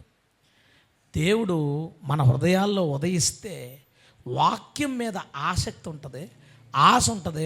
అన్నం ఆకలితో ఉన్నవాడు ఆహారాన్ని ఎంత ఇంట్రెస్ట్గా తింటాడో అంత ఇంట్రెస్ట్గా జీవాహారాన్ని భుజిస్తారు. హల్లెలూయా. ఎప్పుడు ఆకలి ఉంచు వాక్యం మీద ఆకలి ఉంచితే ఎంచకుండా తింటాం. అంటే ఆ స్పీకరు అతని స్టైల్కు స్లోగా చెప్పడం కావచ్చు, అతని స్టైల్ ఒక 3 పాయింట్లని దాన్ని 1 గంట చెప్పడం కావచ్చు, అది అతని స్టైల్ కావచ్చు. నేను జోకులు, కథలు చెప్పేవాళ్ళ గురించి చెప్పట్లేదు. వాక్యమే చెప్పినా దాన్ని అలా చెప్పేవాళ్ళు కావచ్చు. ఆకలితో ఉన్నప్పుడు ఏమంటే రుచి ఇలా ఉంది, అలా ఉంది అంటాం. ముందు తినేసి శుభ్రంగా, అదే కొంచెం కడుపు నిండింది, పెద్ద ఆకలి ఏదో స్నాక్స్ తినొచ్చో, బయట ఏదో గడ్డి తినొచ్చో, ఈలోపు అమ్మ పెట్టింది, ఉప్పు సరిపోలేదు, కారం ఎలా ఉందటి, అమ్మ సరిగ్గా ఉడకలేదు. ఇవన్నీ ఎప్పుడు వస్తాయి? నీకు ఆకలి సరిగా లేనప్పుడు. ఫుల్గా ఆకలి ఉన్నప్పుడు రుచి, అందుకనే సామెత ఉంది కదా, ఆకలి రుచి ఎరగదు. ఆకలి ఉన్నప్పుడు రుచి ఆలోచించదట, శుభ్రంగా తింటుందట. ఆ డబ్బాలు ఈ డబ్బాలు స్నాక్స్లు తింటున్నారు పిల్లలు, అందుకనే పేర్లు ఎడతానే ఉంటాడు. నిజంగా పొద్దున్న టిఫిన్ తిన్న తర్వాత 4 గంటల గ్యాప్ అని ఏమి తినకుండా పెట్టి నువ్వు ఏం పెట్టినా సరే అమ్మ చాలా బాగుందమ్మా అంటాడు. ఆకలి రుచి ఎరగదాడు. నేను చెప్పాలనుకున్నది వాక్యాహారం విషయంలో ఎప్పుడూ తృష్ణ కలిగి ఉండవు, ఎప్పుడు ఆకలి కలిగి ఉండు, ఎప్పుడు వినడానికి ఇష్టాన్ని చూపించు. దేవుడు నీతో మాట్లాడుతూనే ఉంటాడు. హల్లెలూయా. ఈ లోకానికి సూర్యుడు ఎందుకు ఉదయిస్తాడంటే ఆహారాన్ని ఇవ్వడానికి. ఈ లోకంలోకి నీతి సూర్యుడు ఎందుకు వచ్చాడు అంటే మనందరికీ కూడా జీవాహారాన్ని అందించుటకు. దేవునికి స్తోత్రం. హల్లెలూయా. నెంబర్ 4, సూర్యుడు ఈ లోకానికి ఎందుకు వచ్చాడు? సూర్యుడు అనేది ఏంటంటే ఒక పవర్ హౌస్ అండి. సూర్యుడు అనేది ఒక విపరీతమైన పవర్ ఈ లోకానికి పంపిస్తాడు. సూర్యుడు. తర్వాత కాలంలో మన వాళ్ళు జాగ్రత్తగా కనుగొన్నారు ఏంటంటే సూర్యకిరణాల్లో విద్యుత్ శక్తి ఉంది, దాన్ని సోలార్ ప్యానల్స్ ద్వారా పవర్ తీసుకుంటాం. రైట్. ఫస్ట్లో సోలార్ ప్యానల్స్ పెట్టినప్పుడు దాంట్లోంచి సూర్యకిరణాల నుంచి కొంచెం పవర్ తీసుకున్నప్పుడు సోలార్ ప్యానల్స్ అవి ఏవైతే ఉన్నాయో అవి ఒక 10% పవర్ తీసుకునేవట. సూర్యకిరణాల్లో ఉన్న విద్యుత్తులో 10% తీసుకునేవి. ఇప్పుడు టెక్నాలజీ బాగా డెవలప్ అయ్యి 20% తీసుకున్నాయంట. అంటే ఇంకా ఎంత ఉందంట దాంట్లో? 80% ఉంది. టెక్నాలజీ పెరిగిపోయి పర్ఫెక్ట్గా ఆ 100%లో ఒక 70% తీసుకుందాం అనుకోండి. ఒకవేళ మన రేక్ షెడ్ మీద 2 ప్లేట్లు వేస్తే చాలు. మనం 2 ప్లేట్లు వేస్తే మనకు కావాల్సిన పవర్ అంతా వచ్చేస్తుంది. మొన్న ఒక వీడియో వచ్చింది చైనా వాడిది. ఆడు ఏం చేశాడు తెలుసా? కొండ ఒకటి చెక్కేసి ఓ సైడ్ కొండకు మొత్తం సోలార్ ప్యానల్స్, మొత్తం పర్వతం అంతా ప్యానల్స్ పెట్టేశాడు. అతి త్వరలో మొత్తం ఎడారుల ప్లేస్లు ఇవన్నీ ఉంటాయి కదా, ఆ ప్లేస్లు అన్నింటిలోనూ మొత్తం సోలార్ ప్యానల్స్ పెట్టేసి అసలు కరెంటుకి రూపాయి కట్టరట వాళ్ళు. ఇంకా కరెంటుకి రూపాయి కట్టకుండా ప్రపంచంలోకి వెళ్ళా ఆర్థికంగా ఒక పెద్ద దేశం ఏదైతే ఉందో అది కరెంటు ప్రొడ్యూస్ చేసుకోకుండా అది మేనేజ్ అయిపోయే అంత పవరు వాళ్ళ మీద పడుతున్న కిరణాల్లో, అది కూడా సిటీలోంచి తయారు చేయరు, ఆ బయట పడుతున్న ప్లేసుల్లో దొరుకుతున్న దాంట్లోంచి అంత పవర్ తీసుకోగలుగుతారంట. అంటే సూర్యుడు ఒక పవర్ హౌస్, మనుషులకి ఈ లోకానికి పవర్ పంపిస్తున్నాడు. దాన్ని తీసుకునే ఆలోచన, తీసుకునే టెక్నాలజీ ఎప్పుడైతే పెరుగుతూ ఉంటుందో దాంట్లో ఉన్న పవర్ తీసుకునేది మనలో కూడా పెరుగుతూ ఉంటుంది. యేసుక్రీస్తు ఈ లోకానికి ఎందుకు వచ్చాడంటే, ఎందుకు వచ్చాడు? బైబిల్ ఎలా అంటది, దెయ్యాలు అంటే పోతుంటే అంటాడు, నేను నా చిటికన వేలుతో దెయ్యాలు వెళ్ళగొట్టుచున్నాను. దేవునికి స్తోత్రం. పవర్ వచ్చింది. ఎందుకు ఈ లోకానికి నీతి సూర్యుడు వచ్చాడంటే ఈ లోకంలో బలహీనులైన మనుషులకు దైవశక్తినిచ్చుటకు. దేవునికి స్తోత్రం. అది ఎంత తీసుకుంటున్నాం అనేది మన మీద ఆధారపడి ఉంటుంది. బయట ఇంక వదిలేయి. ఈరోజు మనం ఆ పవర్ని తీసుకోలేని వాళ్ళ గురించి, అరుణోదయం జరగని వాళ్ళ గురించి మనం మాట్లాడుకోవట్లేదు. అరుణోదయం జరిగిన వాళ్ళ గురించి మాట్లాడుకుంటున్నాం. అరుణోదయం జరిగిన వాళ్ళలో నువ్వు దేవుని నుంచి ఎంత పవర్ తీసుకోగలుగుతున్నావు, ఎంత శక్తిని అబ్జర్వ్ చేసుకోగలుగుతున్నావు, నువ్వు శోషించగలుగుతున్నావు ఆయన దగ్గర నుంచి, ఎంత పవర్ని లాక్కోగలుగుతున్నావు, అది మన చేతిలో ఉంది. అది మన చేతిలో ఉంది. ఒకసారి ఒక పాస్టర్, చాలా స్పిరిచువల్ ఆయన సంబంధించిన అతను మాట్లాడుతూ ప్రాఫెసీ గురించి చెప్పాడండి. ఒక విషయం ఆయన ఎవరికో ప్రాఫెసీ చెప్పాడంట, పిలిచి లేపి చెప్తే అతను నమ్మట్లేదు, చూస్తున్నాడంట. ఎందుకు నమ్మట్లేదు? నీ పేరు నాకు ఆల్రెడీ తెలుసు, చెప్పాను అని అనుకుంటున్నావా అని అడిగాడంట. ఏం మాట్లాడలేదు. అతని ఉద్దేశం అదే. కళ్ళు మూసుకుని ఏటీఎం కార్డు మీద ఉన్న నెంబర్ చెప్పాడంట. కళ్ళు మూసుకుని నీ ఏటీఎం కార్డు మీద నెంబర్ చెప్తాను చూడని కళ్ళు మూసుకుని చెప్తే ఏటీఎం కార్డు మీద ఏం చేస్తాడు? గుండ్లు బాదుకుని ఏడ్చాడు నుంచున్నవాడు. ప్రాఫెసీలో ఒక లోతు ఉంది. ఏదైనా ఉంటుంది. విజన్స్ దాంట్లో లోతు ఉంటుంది. టంగ్స్ దాంట్లో లోతు ఉంటుంది. ప్రాఫెసీ దాంట్లో లోతు ఉంటుంది. ప్రీచింగ్ దాంట్లో లోతు ఉంటుంది. అంటే సూర్యుడి నుంచి కిరణాలు వస్తున్నప్పుడు దాంట్లో 10% తీసుకునే ప్యానల్స్ ఉంటాయి, 15% తీసుకునే ప్యానల్స్ ఉంటాయి. కాలాలు మళ్ళీ చలికాలంలోనేమో 15% తీసుకుంటే, ఎండాకాలంలో 20% తీసుకుంటే, సో అది కాలాన్ని బట్టి అబ్జర్వ్ తీసుకోవడం అనేది మారిపోతుంది. టెక్నాలజీ, సాంకేతిక పరిస్థితులు అభివృద్ధి చెందక పూర్తిగా తీసుకుపోతుంది. మనం కూడా పవర్ విషయంలో ఏదో మీటింగ్లు పెట్టే టైంలోనే మంచి పవర్ఫుల్గా డిసెంబర్లో మన వాళ్ళు చివరిన అగ్గి బరాటాలు ఒక్కొక్కడున్నాయి. డిసెంబర్ చివరి 3 రోజులు 4 రోజులు ఎవడన్నా ముట్టుకుంటే కాలిపోతాం, అలా ఉంటాడు ఆ సీజన్ అడుగుకి. చూడండి, ఎండాకాలంలో పవర్ ఎక్కువ తీసుకుని మిగతా కాలంలో తీసుకోలేవు కదా ప్యానల్స్. అట్లాగా మనం ఏదో ఒక మూమెంట్లో, ఏదో ఒక మీటింగ్ల టైంలో అలా కాదు, నిరంతరము దేవుని శక్తిని తీసుకోవడంలో మనం డెవలప్ అవుతూనే ఉండాలి. దేవునికి స్తోత్రం. డెవలప్ అవ్వాలి. ఈవిల్స్ని గుర్తించడము, వాటిని వదిలించడము, వీటన్నిటిలో కూడా మనం డెవలప్ అవ్వాలి. నీకు ఏ గిఫ్ట్ ఉన్నా ఆ గిఫ్ట్లో నువ్వు ఇంకా అభివృద్ధి చెందుదువుగాక. ముఖ్యంగా నీకు వాక్యం చెప్పేవారు ఉందా, దాంట్లో ప్రభు నాకు ఇంకా చెప్పు, నేను నమ్ముతున్నాను, నన్ను ఇంకా వాడుకో, నాకు ఇంకా విషయాలు తెలియజేయి, ఇంకా దీన్ని బాగా చెప్పడం నాకు నేర్పించు అని అందులో ఆ గిఫ్ట్లో, లేదా ఒక వాయిద్యాలు, ఏ తలాంతులు దేవుడు తన శక్తితో నీకు ఏమి నేర్పిస్తున్నా అది ఒక దగ్గర ఆగిపోదు. దేవుని శక్తి మీటర్ చాలా దూరం ఉంటుంది. అది అలాగ అంతకంతకు దాని శక్తి యొక్క ఆ పరిమితి పెరిగిపోతూనే ఉంటుంది. అంత శక్తి మనం పొందుకుందుముగాక. మనం ఎక్కడ ఆగిపోయాం? సోలార్ ప్యానల్ 15% దగ్గర ఆగిపోయినట్టు, 20% ఆగిపోయినట్టు యేసుక్రీస్తు యొక్క పవర్లో మనం కొంచెమే తీసుకుంటున్నామా? ప్రభు ఏమన్నాడంటే, ఈ లోకానికి వచ్చినప్పుడు ఆయన ఒక మనిషిలాగా వచ్చాడు. ఆయన మనుషులు ఈజీగా చూడగలిగారు, ఇలా చూడగలిగారు. అలా చూడగలిగే టైంలోనే బోల్డ్ అద్భుతాలు చేశాడు. చేసిన తర్వాత వెళ్ళిపోయి మళ్ళీ వచ్చాడు యోహానుతో మాట్లాడడానికి. చూస్తే ఏమయ్యాడు?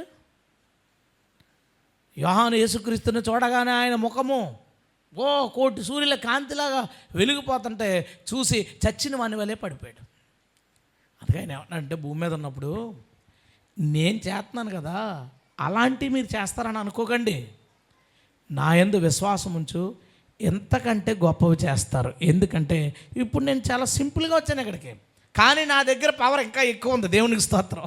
ఇంకా చాలా పవర్ ఉంది నా దగ్గర. నువ్వు నా మీద విశ్వాసం ఉంచు, భూమి మీద నేను ఏం చేశానో అంతకంటే పెద్దవి మీతో చేయిస్తాను. దేవునికి స్తోత్రం. శక్తి సంపాదించుకోండి. ఇప్పుడు సూర్యోదయం లేని వాళ్ళు బోల్డ్ మంది తిరుగుతున్నారు. చాలా విచిత్రం అండి. నాకు ఈ వాక్యానికి వెళ్ళే ముందు దేవుడు ఏదో కోణాల్లో మాట్లాడుతుంటాడు. ఒక గ్రూప్ ఉంటుంది.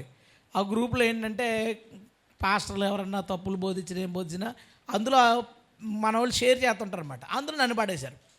నేను జస్ట్ ఆ గ్రూప్లో ఏదో వచ్చింది, నేను దానికోసం ఓపెన్ చేశాను కానీ ఆ వీడియో ఓపెన్ చేయలేదు.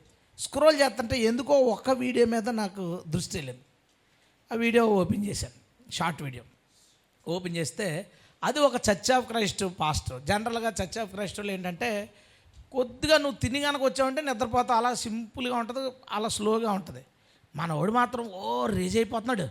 రేజ్ అయిపోయి ఎవడన్నా నా దగ్గర వరం ఉందనంటే, ఎవడన్నా దేవుడు మాట్లాడుతున్నాడనంటే ఆడిని తీసుకురండి, తీసుకొచ్చి ముందు ఆడికి విషం ఇవ్వండి, నువ్వు ఆడితో చెప్పు విషం తాగేసి అప్పుడు నా రోగం కోసం ప్రార్థన చేయనండి, ఎందుకంటే బైబిల్ చెప్తుంది మరణకరమైంది తాగినా సరే ఆడు చావడం.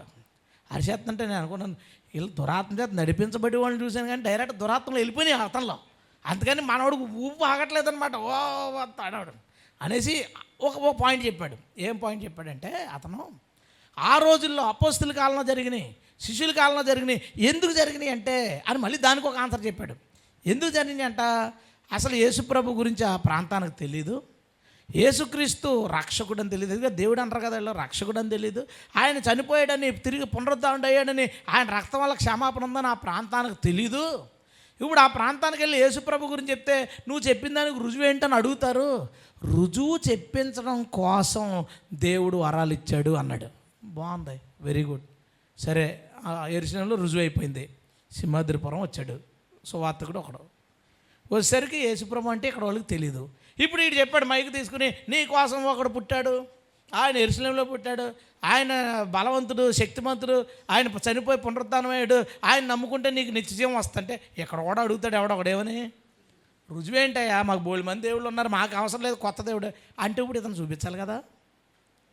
దేవుడు ఎందుకు వరాలు ఇచ్చాడో, ఎందుకు శక్తి ఇచ్చాడో చెప్పేస్తున్నాడు.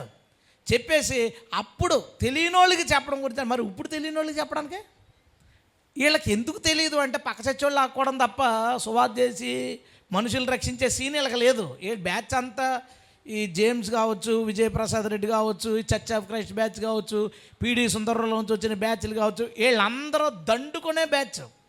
వండుకోరు వీళ్ళు వండుకోరు. మన అందరు బైబిల్ ఏమంటుందంటే వ్యవసాయకుడు, పాస్టర్ ఎవరంట సేవకుడు, వ్యవసాయకుడు అంటే ఏం చేయాలి, విత్తనాలు చల్లాలా, నీళ్ళు కట్టాలి, తర్వాత పంట పండించాలి, ఎప్పుడుకో కోతలు కొయ్యాలి, కొట్టాలి, ఆ తర్వాత వండితే వంట అవుద్ది.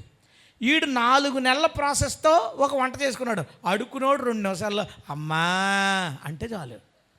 ఆడు పండించలేదు, వండలేదు, ఏం చేయలేదు, ఆడి ప్లేట్లోకి ముద్ద పడుతుంది. అదే బ్యాచ్ ఇదంతా. ఈ బ్యాచ్ అంతా అందరూ వ్యవసాయకులు కష్టపడి విత్తనాలు వేసి పండించుకుని వ్యవసాయం చేసుకుంటా ఉంటే ఆ రైతుల దగ్గర అడుక్కు తినే జీవితాలు. ఈ అడుక్కు తినేవాళ్ళు చెప్తున్న మాటలు చూడండి అంత విచిత్రంగా ఉన్నాయి. అవసరం లేదండి. నిన్న కాకమొన్న ఒక సిస్టర్ మాట్లాడుతూ ఒక ఈ బ్యాచ్లో అంటే దేవుని ఆత్మవరాలు నమ్మని ఒక బ్యాచ్, మళ్ళీ ఆ పర్సన్ పేరు అవసరం లేదు, ఆల్రెడీ ఆ పర్సన్ పేరు చెప్పాను ఇంతకు నేను, అందులో ఒకడనమాట. అతనితో మాట్లాడుతూ దర్శనాల గురించి ఏదో చెప్తే అతను అన్నాడంట, అమ్మా ఇప్పుడు నాకు దర్శనం వచ్చిందనుకోండి, మా చిన్నాన్నగారు చనిపోతారు 3 రోజుల్లోనో 4 రోజుల్లోనో దర్శనం వచ్చిందనుకోండి. వచ్చిన తర్వాత నిజంగానే మా చిన్నాన్నగారు చనిపోయారు 3 రోజుల తర్వాత. దాని వలన నాకు వచ్చే ప్రయోజనం ఏంటి అన్నాడట. దర్శనాల వల్ల ఉపయోగం లేదు, ముందే తెలియడం వల్ల ప్రయోజనం ఏంటి అన్నాడంట. అతనికి అంతవరకునే తెలుసు. సరే, అతను అన్నదే జరిగింది అనుకుందామండి. నిజంగా అలా వచ్చింది కళ. 3 రోజుల తర్వాత చనిపోయాడు అనుకోండి. సడన్గా తెలిస్తే మనిషి ఏమైపోతాడు? కానీ ఈ దర్శనం రాగానే ఏంటి ఆయన గురించి ఎలా వచ్చింది, ఏమన్నా జరుగుద్దంటావా అనుకుంటా. చనిపోయిన తర్వాత మనసుకి ఏమనిపిద్దండి, దేవుడు నాకు ముందే చెప్పాడు. 90% బాధపడతాయి. ఉపయోగం ఏంటో నీకెలా తెలుస్తుందా? నువ్వు అనిపించలేదు కదా. నువ్వు అడుగు తినేవాడు కాబట్టి నీకెలా తెలుస్తుంది? పంట పండించేవాడికి, వ్యవసాయం చేసేవాడికి, కష్టపడేవాడికి దాని విలువ ఏంటో, దాని కష్టం ఏంటో, ఆ కష్టంలో దేవుడి సహాయం ఏంటో తెలుస్తుంది. అడుక్కునేవాడికి కష్టమే ఉందండి. వంట చేయడానికి ఏమన్నా చెమట పడచాలా, అన్నం పండించడానికి ఏమైనా కష్టపడాలా? అడుక్కునేవాడు కదా. మనం కష్టపడి సంపాదించుకుంటే అటు తీసుకుంటాడు. పోనీ కాలు వంకర చెయ్యి వంకర ఉన్నవాడు అడుక్కున్నా పర్లేదు. వీళ్ళందరూ చాలా నీట్గా ఉండి, స్టిఫ్గా ఉండి, చక్కగా స్ట్రైట్నింగ్లు చేసుకుని సూట్లు వేసుకుని అడుక్కుంటారేటండి బాబు. ఉదయకారం మనకు తెలియదు. వాళ్ళకి ఎలా తెలుస్తుంది? దేవుడిచ్చే ప్రతి దర్శనం, దేవుడు తన శక్తితో చేసే ప్రతి కార్యం మనుషులకు ఉపయోగపడడానికే, పని లేకుండా చేస్తాడండి. ఇప్పుడు యోసేపుకు దర్శనం ఎందుకు ఇవ్వాలండి? చెప్పకుండా చేయొచ్చు కదా. ప్రధానిగా దేవుణ్ణి అడుగుదాం, ప్రభు ఎందుకు పనికిరాని పని చేసావు? కాదు, యోసేపుని గోతిలో పడేసినా, పనుల దగ్గర పడేసినా, జైల్లో పడేసినా, యోసేపుకో నిరీక్షణ ఉంది. ఒక రోజు నేను ఉన్నతమైన స్థితికి వెళ్తాను. దేవునికి స్తోత్రం. ఆ నిరీక్షణకు కారణం ఆ దర్శనం. ఆ కళ తన లైఫ్ లాంగ్ ఒక నిరీక్షణకు ఇచ్చింది అతనికి. మనందరి జీవితాల్లో అన్నీ కూడా ఒకటి ఏదో ప్రమాదం రాబోతుందని చెప్తాడు దర్శనంలో. ప్రార్థన చేస్తాం, ప్రభు తప్పించని, శోధనలో ప్రవేశించకుండా ప్రార్థన చేయన్నాడు. ప్రార్థన చేసాం, తప్పింది ఆ ప్రమాదం. అన్నీ జరిగిపోవు కదా. జరిగే వాటిని తప్పించుకోగలుగుతాం, కొన్ని జరిగిపోయేటికి ప్రిపేర్డ్గా ఉంటాం. ఇవన్నీ ఉపయోగమే.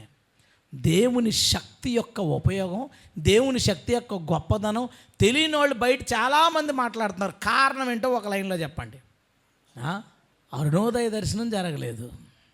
వారి జీవితాల్లో అరుణోదయ దర్శనం జరిగితే, వారి జీవితాల్లో క్రీస్తు ప్రకాశిస్తే, ఆ ప్రకాశ కిరణాల్లో ఉన్న శక్తిని వాళ్ళు పొందుకుంటారు.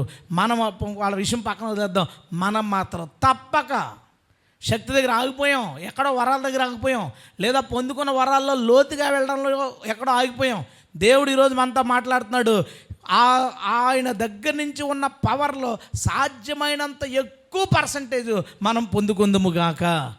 ఆయన ఎక్స్పెక్టేషన్ చాలా ఉంది. ఆయన ఎక్స్పెక్టేషన్ ఏంటి? ఆయనకంటే గొప్ప, భూమి మీద ఆయనకంటే గొప్ప చేయడం.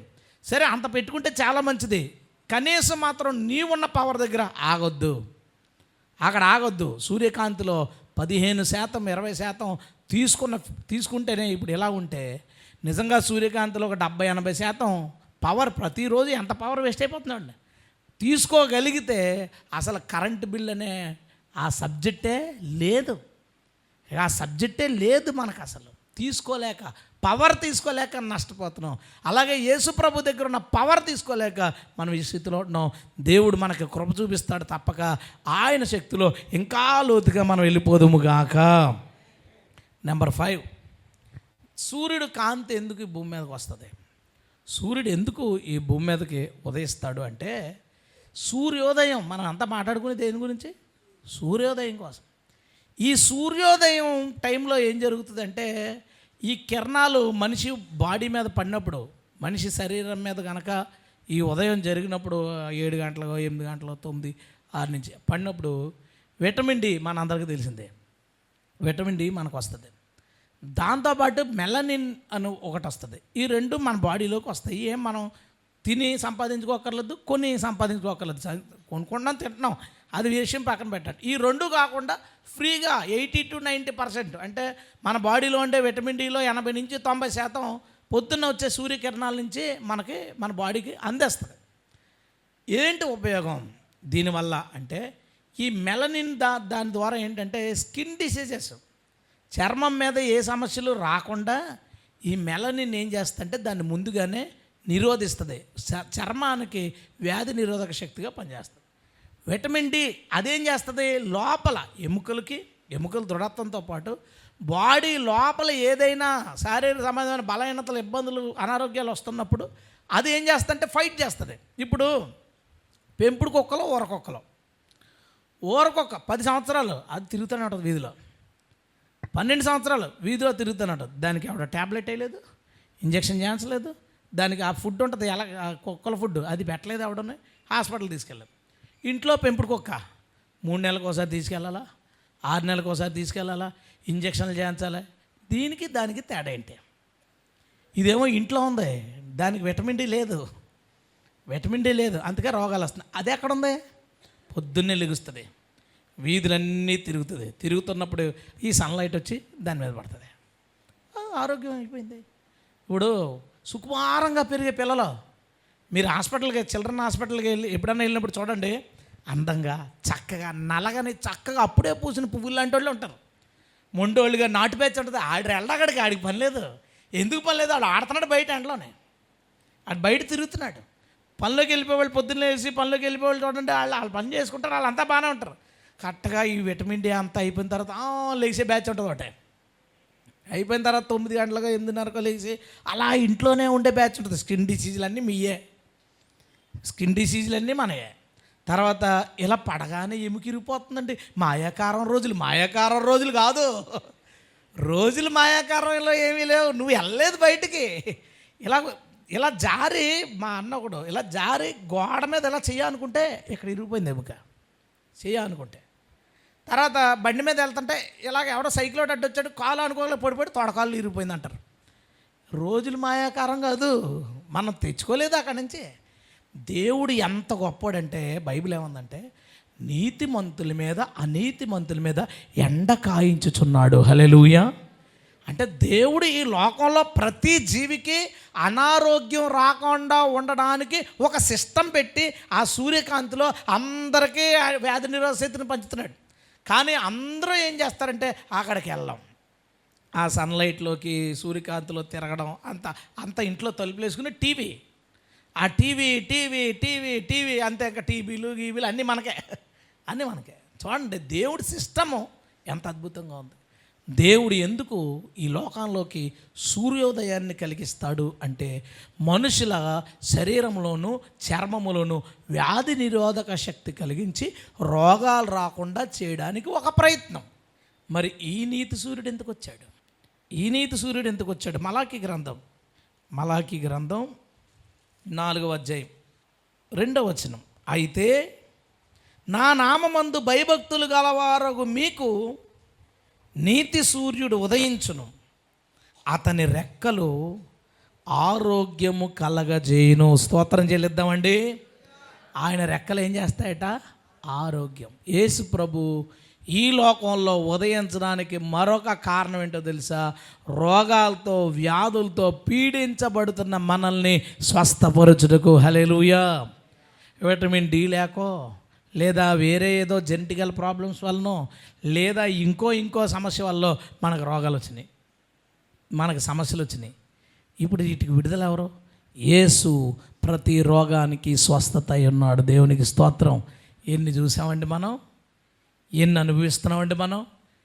కొన్ని విచిత్ర ఇవి కూడా తగ్గుతాయా అనిపించేవి కూడా తగ్గిపోతాయి. ఇవి కూడా మొన్న ఒక సిస్టర్ చెప్పారండి సాక్ష్యం. వాళ్ళ అబ్బాయికి అసలు గుర్తుండేవి కదట, 4th క్లాసులో. గుర్తుండకపోతే హాస్పిటల్ తీసుకెళ్తే వాళ్ళు టానిక్, పౌడరు, మెడిటేషను ఇవన్నీ చెప్పారంట. అవన్నీ చేశారు కొన్ని రోజులు. ఏం పని అవ్వట్లేదు, ఆడు మామూలుగానే ఉన్నాడు. ఆవిడ అనుకుందంట, ఇది కూడా రోగం అన్నారు కదా, మనం దీనికోసం ఎందుకు ప్రార్థన చేయట్లేదు అని, ప్రభా నా బిడ్డకి జ్ఞాపక శక్తి దయచేయి అని ప్రార్థన చేశారట. అతను జ్ఞాపక శక్తి పెరిగిపోయిందట. దేవుని స్తోత్రం. అంటే మనం ఊహించం. అంటే ఇవి కూడా జరుగుతాయా, ఇలాంటివి కూడా మనం అడగొచ్చా? ఏ బలహీనత అయినా సరే ఆయన రెక్కల క్రింద స్వస్థత ఉంది. దేవునికి స్తోత్రం. ఆయన రెక్కల కింద స్వస్థత ఉంది. నీతి సూర్యుడు ఈ లోకానికి ఎందుకు వచ్చాడంటే, ఆయనను ఆశ్రయించిన వారిని స్వస్థపరచుటకు.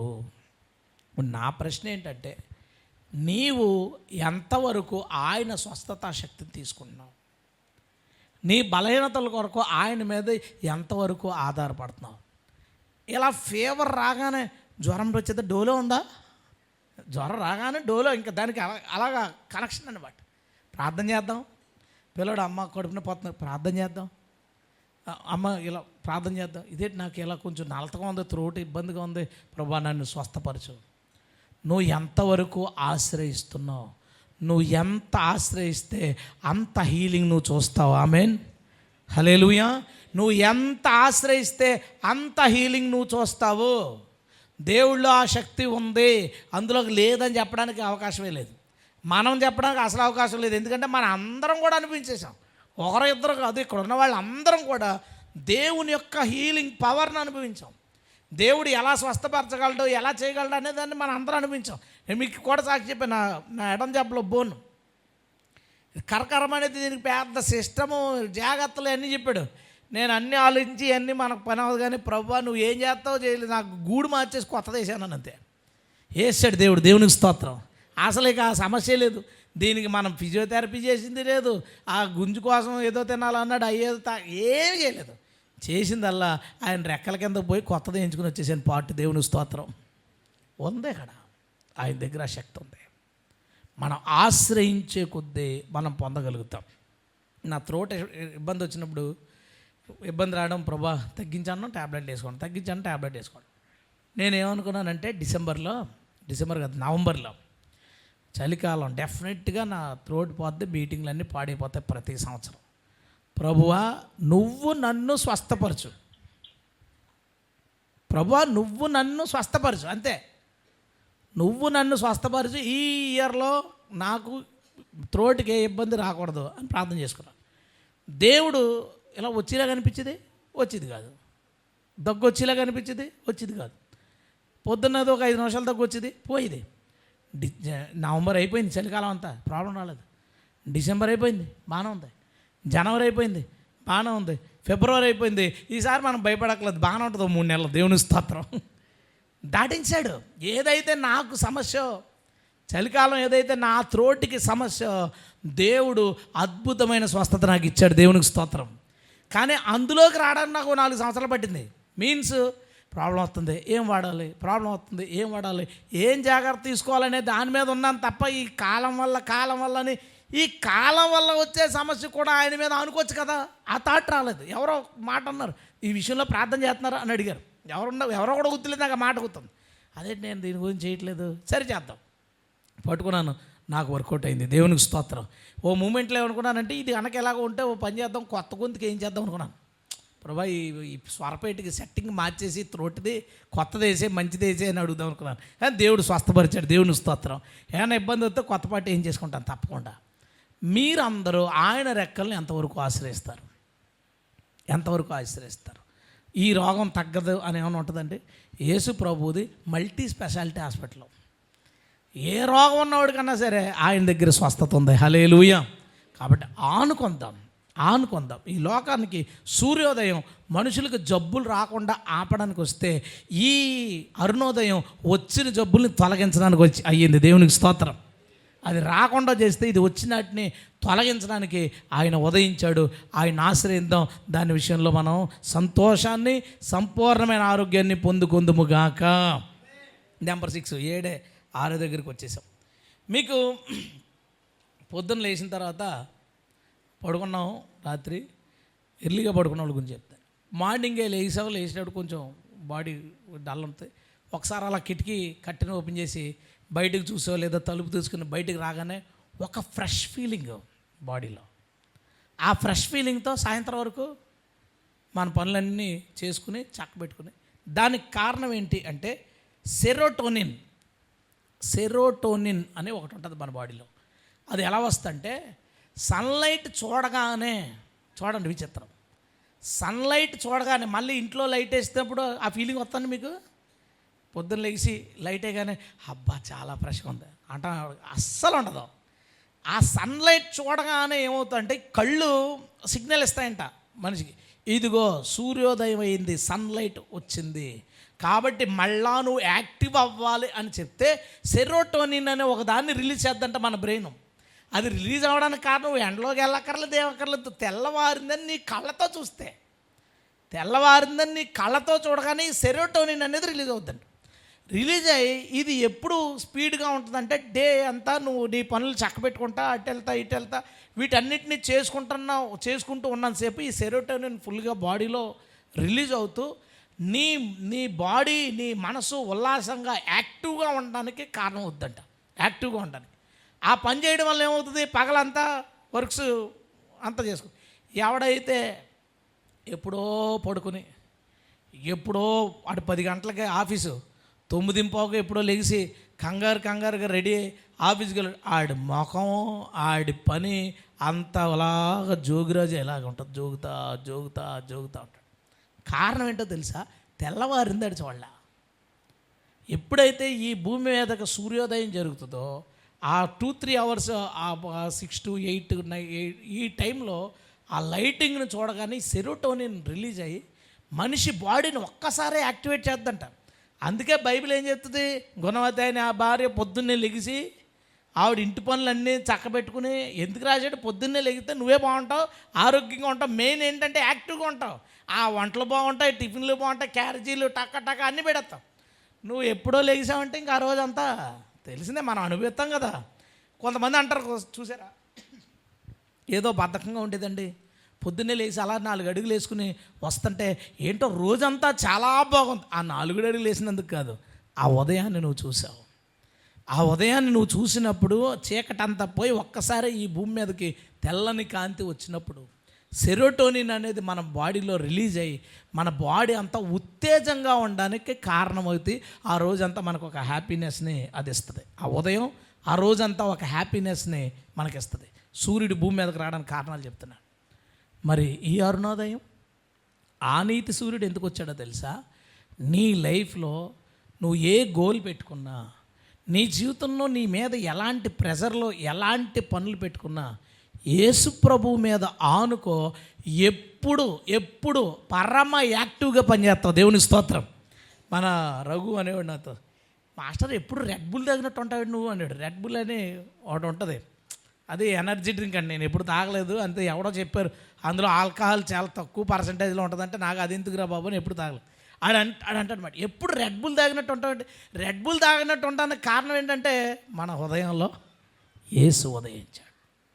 ఆ అరుణోదయం ఏం చేస్తుంటే ఎప్పుడు యాక్టివ్గా మానసిక సంతోషం, ఎప్పుడు అదేంటి మానసిక సంతోషం.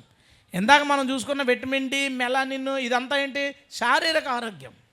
కానీ సెరోటోనిన్ ఏంటి బ్రెయిన్ యాక్టివ్నెస్, మానసికమైన యాక్టివ్నెస్, సంతోషం, ఇలాగ హుషారుగా ఉండడం అనమాట.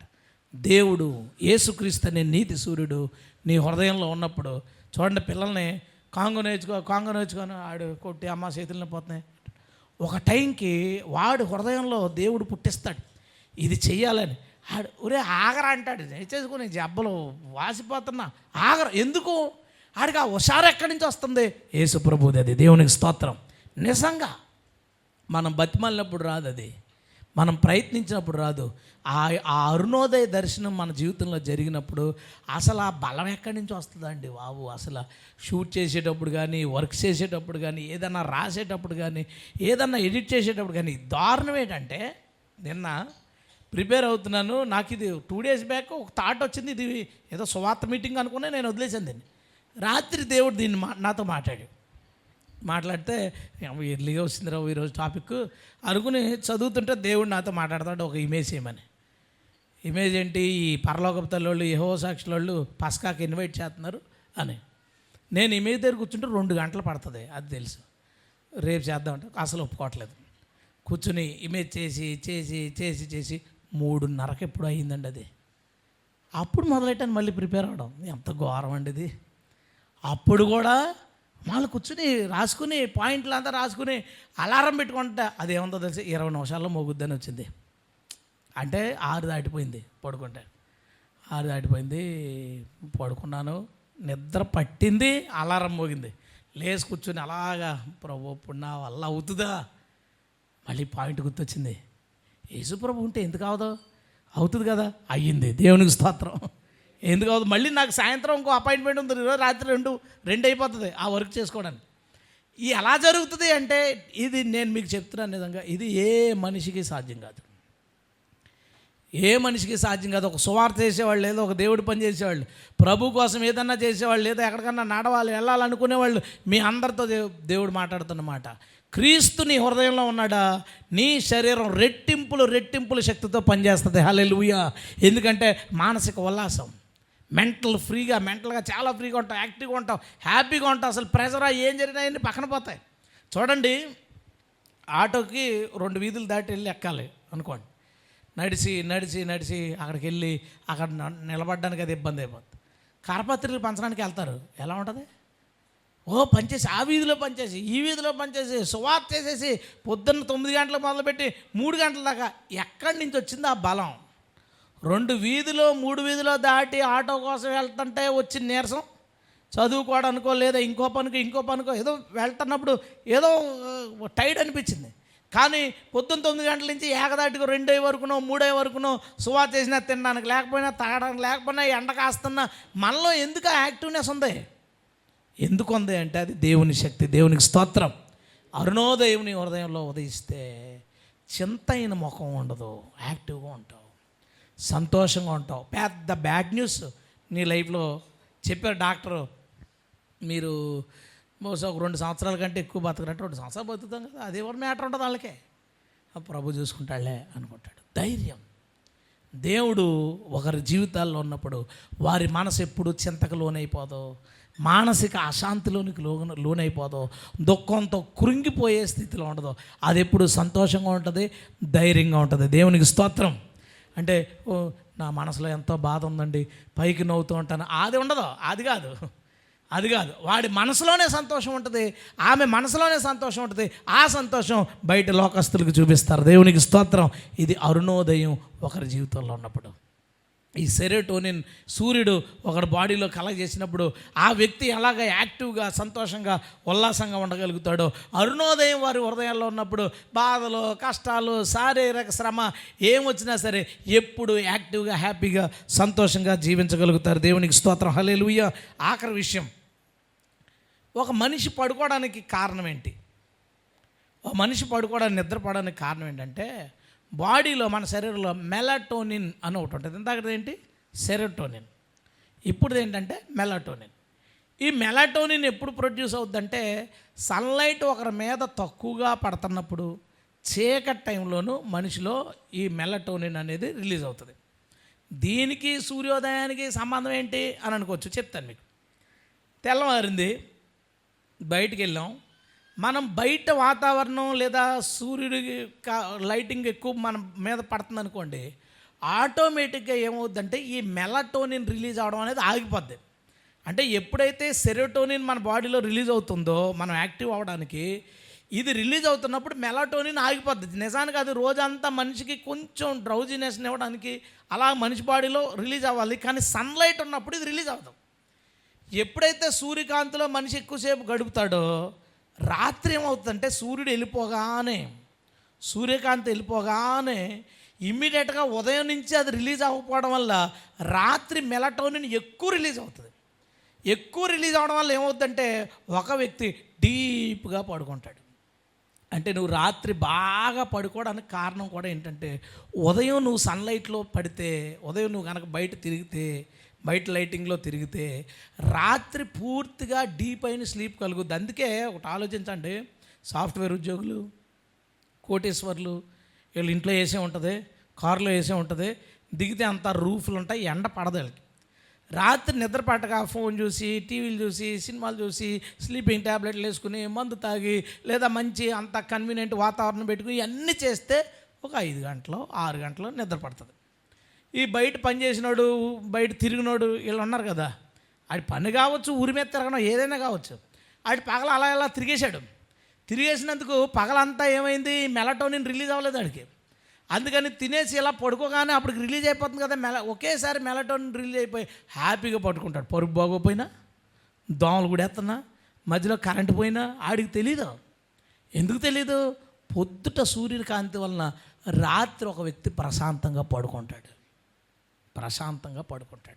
ఇది అంటే మనుషులు పగలు యాక్టివ్గా ఉండడానికే, ఆరోగ్యంగా ఉండడానికే, ఆహారం తినడానికి, జీవం ప్రొడ్యూస్ అవ్వడానికి, పవర్ తీసుకోవడానికి, అన్నిటికీ పగటిని ఏలుటకు సూర్యుడిని ఆకాశంలో పెట్టాను. దేవునికి స్తోత్రం. ఏదో లైటింగ్ కాదు, పగటిని ఏలుటకు. పగలు ఈ లోకానికి ఏం కావాలో వాటన్నిటిని ప్రొవైడ్ చేయడానికి. ఆ పదం ఎంత బాగుందో చూడండి. పగటిని ఏలుటకు అతడు సూర్యుడు ఆకాశంలో జ్యోతిని పెట్టాడు. అది ఏలుతూ ఏమి కావాలో అది మనుషులకి అన్నిటికీ ఇస్తూ, అది పోతూ పోతూ మనిషికి విశ్రాంతి తీసుకోవడానికి ఒక మెలటోనిన్ అనేది రిలీజ్ అవ్వడానికి అవకాశం ఇచ్చిపోతుందట. అయితే సరే, ఇప్పుడు ప్రభు ఎందుకు వచ్చాడు? ప్రభు ఈ లోకంలో ఉన్న దినాలు మన మధ్యన ఉన్నాడు. మళ్ళా ఉన్నాడు. ఒకరోజు ప్రభు ఇక్కడి నుంచి తీయబడతాడు, ఈ లోకంలోంచి తీయబడతాడు. ఇక భూమి మీద భయంకరమైన దినాలు స్టార్ట్ అయిపోతాయి. పరిశుద్ధాత్మ, దేవుని ప్రజలు, ఇదంతా తీయబడుతుంది. ఈ భూమి మీద నుంచి నీతి సూర్యుడు వెళ్ళిపోయిన వెంటనే ఆ నీతి సూర్యుడు ఎవరిలో అయితే ఉదయించాడో వారందరూ విశ్రాంతిలోనికి ప్రవేశించారు. హల్లెలూయా. విశ్రాంతిలోకి. బైబిల్ ఎలా అంటుంది? ప్రకటన గ్రంథం, వారు తమ ప్రయాసలను ముగించి, హెబ్రీ పత్రిక 4వ అధ్యాయం, ప్రకటన గ్రంథం 7వ అధ్యాయం అనుకుంటా, వారి ప్రయాసలు ముగించి విశ్రమించెదరు. ఎవడైతే ఈ నీతి సూర్యుని కాంతిలో ఈ లోకంలో బ్రతుకుతాడో, ఆ కాంతిలోనే ఇటు అటు తచ్చాడతాడో, ఈ నీతి సూర్యుడు వెళ్ళిపోయిన వెంటనే వాడు విశ్రాంతిలోనికి ప్రవేశిస్తాడు. హల్లెలూయా. ఎవరైతే ఈ నీతి సూర్యుని కాంతిలోకి రారో, నీతి సూర్యుని కిరణాల్లోకి రారో, చూడండి, ఆడు రాత్రి అడుగుతాడు, విశ్రాంతి లేదు. విశ్రాంతి దొరకని క్రైస్తవులు. మీకు ఎప్పుడన్నా డౌట్ వచ్చిందా?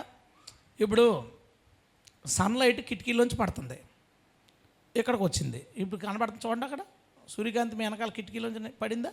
సూర్యకాంతి పడింది. ఇక్కడ సూర్యకాంతి పడుతుందా? లేదు. ఆ వెనకాల పడుతుందా?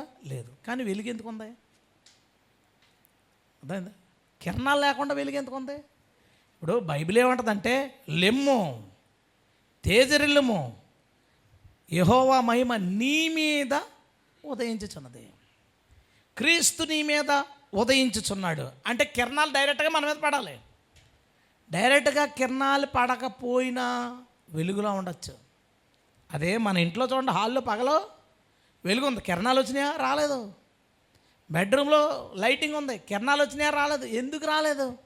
రాపోయినా లైటింగ్ ఎందుకు ఉంది? దానికి ఒక 2 రీజన్స్. ఫస్ట్ ఏంటంటే, సూర్యకాంతి భూమి మీదకి ఇలా వచ్చినప్పుడు, పెద్ద లైటింగ్ కదండి అది ఇలా భూమి ఇలా తిరుగుగానే ఆ లైటింగ్ పడినప్పుడు భూమి మీద వాతావరణం అంతా డస్ట్, దాని నిండా డస్ట్ ఉంటుంది.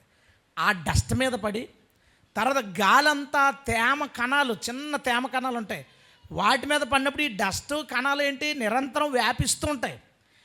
అది పడగానే మొదట లైటింగ్ అలా వస్తుంది. దాంతోపాటు వీటన్నిటి మీద లైటింగ్ పడడం వల్ల ఆ ధూళి కణాలు, ఆ గాలిలో ఉన్న తేమ కణాలు మన ఇంట్లో ఉండడం వలన ఆ లైటింగ్ని ఇది స్ప్రెడ్ చేస్తాయి. వాటి మీద పడడం వల్ల అవి స్ప్రెడ్ చేస్తాయి. దీన్ని లైట్ స్కాటరింగ్ అంటారు. అంటే లైటింగ్ దాని మీద పడి స్ప్రెడ్ అవుతుంది, అవి స్ప్రెడ్ చేస్తున్నాయి. రెండో కారణం ఏంటనుకుంటున్నారు? బయట పడింది లైటింగ్, దాని రిఫ్లెక్షన్, బయట లైటింగ్ ఎక్కువ పడింది, ఆ నేల మీద, చెట్ల మీద, గేట్ల మీద, గోళ్ళ మీద లైటింగ్ పడింది, దాని రిఫ్లెక్షన్ ఇంట్లోకి వచ్చింది. ఎంతకీ ఇది కిరణాలు కాదు, కాంతి. తేడా ఉందా? ఇవి కిరణాలు కాదు, కాంతి. కిరణాల యొక్క పరివర్తనం, రిఫ్లెక్షన్ అవడం వల్ల, స్కాటర్ అవడం వల్ల, అంటే స్ప్రెడ్ అవడం వల్ల, అందులో ఉన్న కణాలు స్ప్రెడ్ చేయడం వలన, లేదా రిఫ్లెక్షన్ అవడం వల్ల కాంతి వచ్చింది. ఈ కాంతిలోనే బతికే క్రైస్తవ్యం. ఎక్కువ సంఘాలు ఏంటంటే ఈ కాంతిలోనే బ్రతుకుతుంది. చూడండి, ఇంట్లోంచి బయటికి వెళ్దండి అమ్మాయి అసలు అనుకోండి, అస్సలు బయటికి వెళ్దా, అంతా ఇంట్లోనే అలా రంగు వచ్చేస్తారండి, బొగ్గలు వచ్చేస్తాయండి. చూడడానికి చక్కగా ఆమెను కూడా అందం అనుకుంటుంది. తుమ్ములు ఆలయే, దగ్గులు ఆలయే, నీరసాలు ఆలయే. ఇలా 4 అడుగులు వేసి అయ్యో బాబోయ్ నా వల్ల అవ్వట్లేదు. ఎందుకు? క్రిస్టియానిటీ ఏమైందో తెలుసా? కాంతిలో ఉంది, కిరణాల్లో లేదు. కాంతిలో ఉండడం వలన వీళ్ళు ఆశీర్వాదాల గురించి చెప్పుకోవడం, అది బైబిలే. అందుకనే అది కాంతే.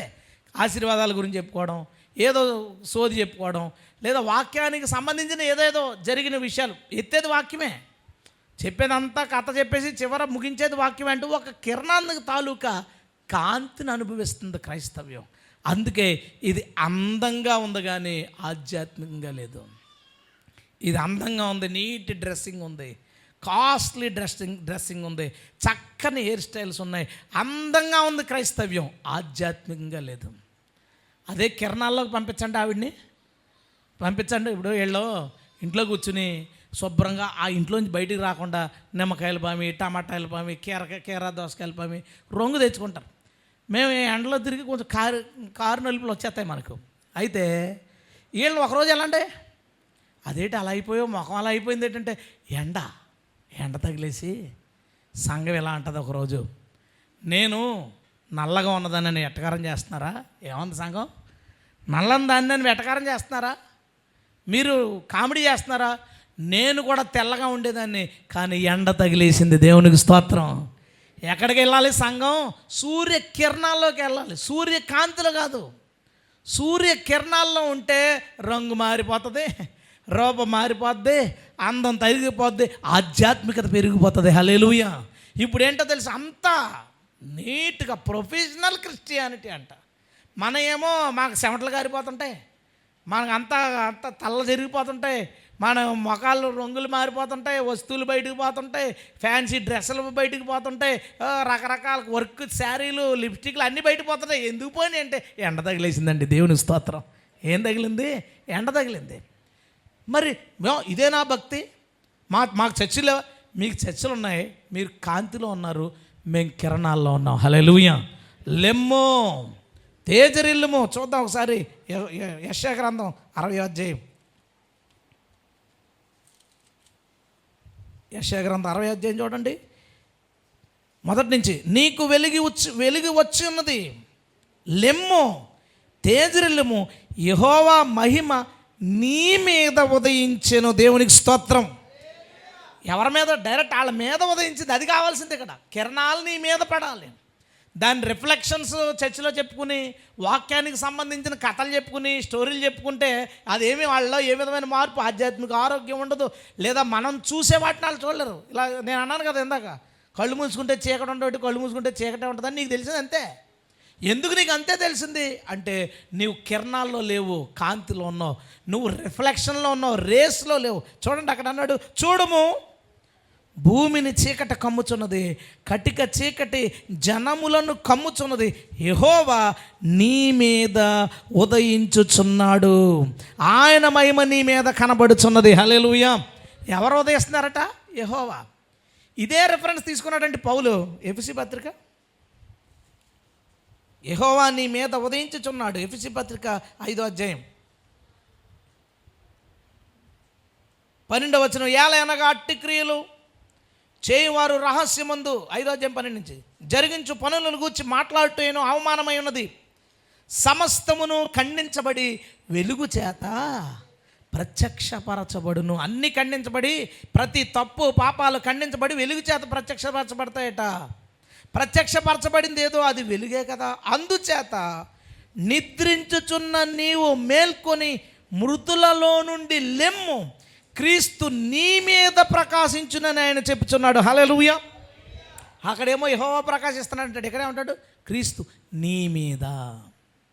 ఏ సంఘం మీద అయితే దేవుని మాటలు వెళ్ళి గుచ్చుకుంటాయో, డైరెక్ట్గా నీతి సూర్యుని కిరణాలు ఏ సంఘం మీద అయితే పడతాయో, వారిలో ఎంతో కొంత మార్పు రావడానికి ఉంటుంది. కానీ రిఫ్లెక్షన్లో కూర్చుంటే ఏముంటుందండి? మార్పు రాదు, ఆధ్యాత్మికత రాదు. ఎందుకంటే ఒక మొక్క రోడ్డు పక్కన వేయండి, ఒక మొక్క మన కాంపౌండ్ వాళ్ళ లోపల షేడ్ కింద వేయండి, బయట ఉన్న మొక్కకి 2 రోజులకు ఒకసారన్నా నీళ్ళు లేకపోతే ఏలబడిపోద్ది. నాకు నీళ్ళు కావాలి బాబోయ్, నీళ్ళు కావాలి బాబోయ్ అంటది. ఆ షేడ్ కింద దానికి 2 రోజులకు ఒకసారి వేసినా పర్లేదు, 4 రోజులకి వేసినా పర్లేదు, నీళ్లతో దానికి పెద్ద సంబంధం ఏం లేదు. ఇదేట్రా బాబు ఇన్ని నీళ్ళు అడుగుతుంది అనుకుంటాం. 2 సంవత్సరాలు పోయింది, ఈ షేడ్ కింద మొక్క ఎంత అయింది, కానీ రోడ్డు పక్కన మొక్క అంత అయింది. ఇంకో 2 సంవత్సరాలు పోయింది, షేడ్ కింద మొక్క దానికంటూ ఇంకో 2 అంగుళాలు పెరిగింది, పచ్చని ఆకులు ఉన్నాయి. కానీ రోడ్డు పక్కన మొక్క ఇంకా పెద్దదైంది, దాని నిండా ఫ్రూట్స్ ఉన్నాయి. తేడా ఏంటి? ఎండ తగిలింది దానికి, కిరణాలు దాని మీద పడి ఆకులు రాలిపోతుండొచ్చు, అంత బ్యూటిఫుల్గా ఉండకపోతుండొచ్చు, నీళ్లు రెగ్యులర్గా అవసరమై ఉండొచ్చు. అవును, దేవుని కిరణాల్లో ఉన్న వాళ్ళకి పరిశుద్ధాత్మ శక్తి, నీరు అనే ఆత్మ అవసరం. వీడికి అవసరమేం లేదు. వీడికి అవసరం ఉంది, నీళ్ళలో ఉన్నాడు. వీడికి అవసరం లేదు. అలాగే ఫలం కూడా ఉండదు వీడికి. ఆకులు చూడండి, నీళ్ళలో ఉన్న మొక్క ఆకులు అందంగా పచ్చగా ఎండవో రాలవో చక్కగా ఉంటాయి, కానీ ఎవడికో ఉపయోగం లేదు దాని నుంచి. బయట ఉన్న మొక్క అందంగా ఉండకపోవచ్చు, కానీ అది ఫలించును. హల్లెలూయా. అందం ఎక్కువైపోయింది, ఆధ్యాత్మికత పోయింది. ఆకులు ఎక్కువైపోయినాయి, ఫలాలు లేకుండా పోయారు. ఇదే క్రిస్టియానిటీ. రీజన్ ఏంటి? కిరణాలు లేవు. మళ్ళంటి వాళ్ళు పోయి ఇంకొకరు వెళ్ళి కిరణాలు చెప్పి నీట్గా క్లియర్గా, ఇదిగో బైబిల్ ఇలా చెప్తుంది, కులం మీకు ఉండకూడదు. ఒకసారి ఒక లూథరన్ చర్చికి పిలిస్తే నాకు తెలియదు, వాళ్ళ కులం గురించి కొట్టుకున్నారంట, గొడవలు అవుతున్నాయంట. ఒకరేమో తాళం వేసారంట, పెద్దోళ్ళని తీసుకొచ్చి తాళాలు దించారంట, పోలీస్ కేసు నడుతుందంట. మనకేం తెలియదు. వాక్యంలో సగమేమో వాక్యం, సగం కులం కోసం వచ్చి అది పోవట్లేదు, ఆపుదామన్న టాపిక్ ఆపట్లేదు. అయిపోయిన తర్వాత భోజనాలు అయిపోయిన తర్వాత పాస్టర్ గారు అన్నారు, పీటర్ గారు నన్ను తీసేస్తారండి ఇక్కడి నుంచి అన్నారు. ఏమైందండి అంటే, క్యాస్ట్ గొడవలు అవుతున్నాయండి, నేనే మీతో చెప్పి చేయించానని అనుకుంటారండి, నన్ను తీసేస్తారండి. అయినా పర్లేదని దేవుడు మాట్లాడాను. తీసారు ఆయన నిజంగానే. జాలిపడాలని బట్టి ఏం చేస్తారు, తీయడం అంటే ఎక్కడో ట్రాన్స్ఫర్ చేస్తారు. అంటే ఇప్పుడు చూడండి, ఎండ అలవాటు లేనోడు ఇలాగ ఎండలోకి వెళ్ళగానే కళ్ళు కనబడేవాడు ఎలా పెడతాడో, కళ్ళు ఇలా పెడతాడు, చూడలేడు ఆడు. ఎందుకో ఎండ అలవాట్లేదు ఆడికి. అసలు ఎండ నీడ పట్టునున్న వాళ్ళని ఎండలో అలాగ రోడ్డు మీద వీళ్ళు ఇంటి దగ్గర నుంచి వాళ్ళ దగ్గర పంచండి కూర్చుని చెమటలు వచ్చేసి మంచినీళ్ళు అంటారు. అలవాట్లేదు వాళ్ళకి. నేనేమో ఏం చేశానంటే తీసుకెళ్ళి డైరెక్ట్గా సమ్మర్ ఎండలో నిలబెట్టేశాను. ఆ రోజు ఒక్కొక్కడు కాళ్ళు కాలిపోయి, ఒళ్ళు కాలిపోయింది, మనసు కాలిపోయింది, రకరకాలుగా కాలిపోయింది. క్రిస్టియానిటీ ఎలా ఉందో చూడండి. అంటే సూర్యకిరణాలను తీసుకోలేని స్థితిలో క్రైస్తవ్యం ఉంది. నీతి సూర్యుడు వాళ్ళ మీద ఉదయించడానికి ఇష్టపడలేదు. ఉదయిస్తే ఏమవుతుందో తెలుసా? ఇందాక చదివాము, ఏమనుంది? వెలుగు సమస్త చీకటిని ఖండించును, వారి లోపాలని ప్రత్యక్షపరచును. అలా ప్రత్యక్షపరిచేదే డైరెక్ట్గా సూర్యకిరణాలు. మన ఇంట్లో ఉంటుందండి, గదిలో బెడ్రూమ్లో కొద్దిగా లైటింగ్ వస్తుంది, క్లియర్గా కనపడుతుంది ఏటో, అది చదువుకోవడం తీసుకొచ్చి బయటకు వచ్చి చూస్తాం. ఇదేంటి గదిలో ఎందుకు తెలియలేదు?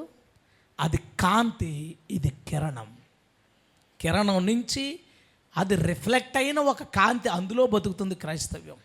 మనమైతే నేరుగా క్రీస్తు కిరణాల్లో బ్రతుకుదాం, క్రీస్తు వాక్యాన్ని తీసుకుందాం.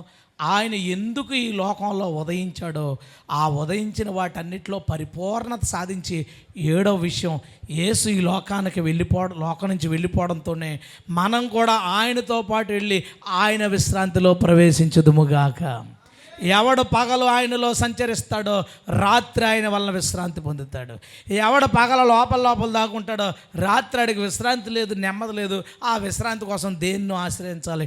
మనకు క్రీస్తు విశ్రాంతి పొందినట్లు ఆయన ఉన్నంతకాలం ఆయనతో ఉందాం, ఆయనతో సంచరిద్దాం, ఆయనతో తచ్చాడదాం, ఆయనతో నడుద్దాం. ఆయన వెళ్ళిపోయేటప్పుడు ఆయనతో పాటు వెళ్ళిపోదుముగాక.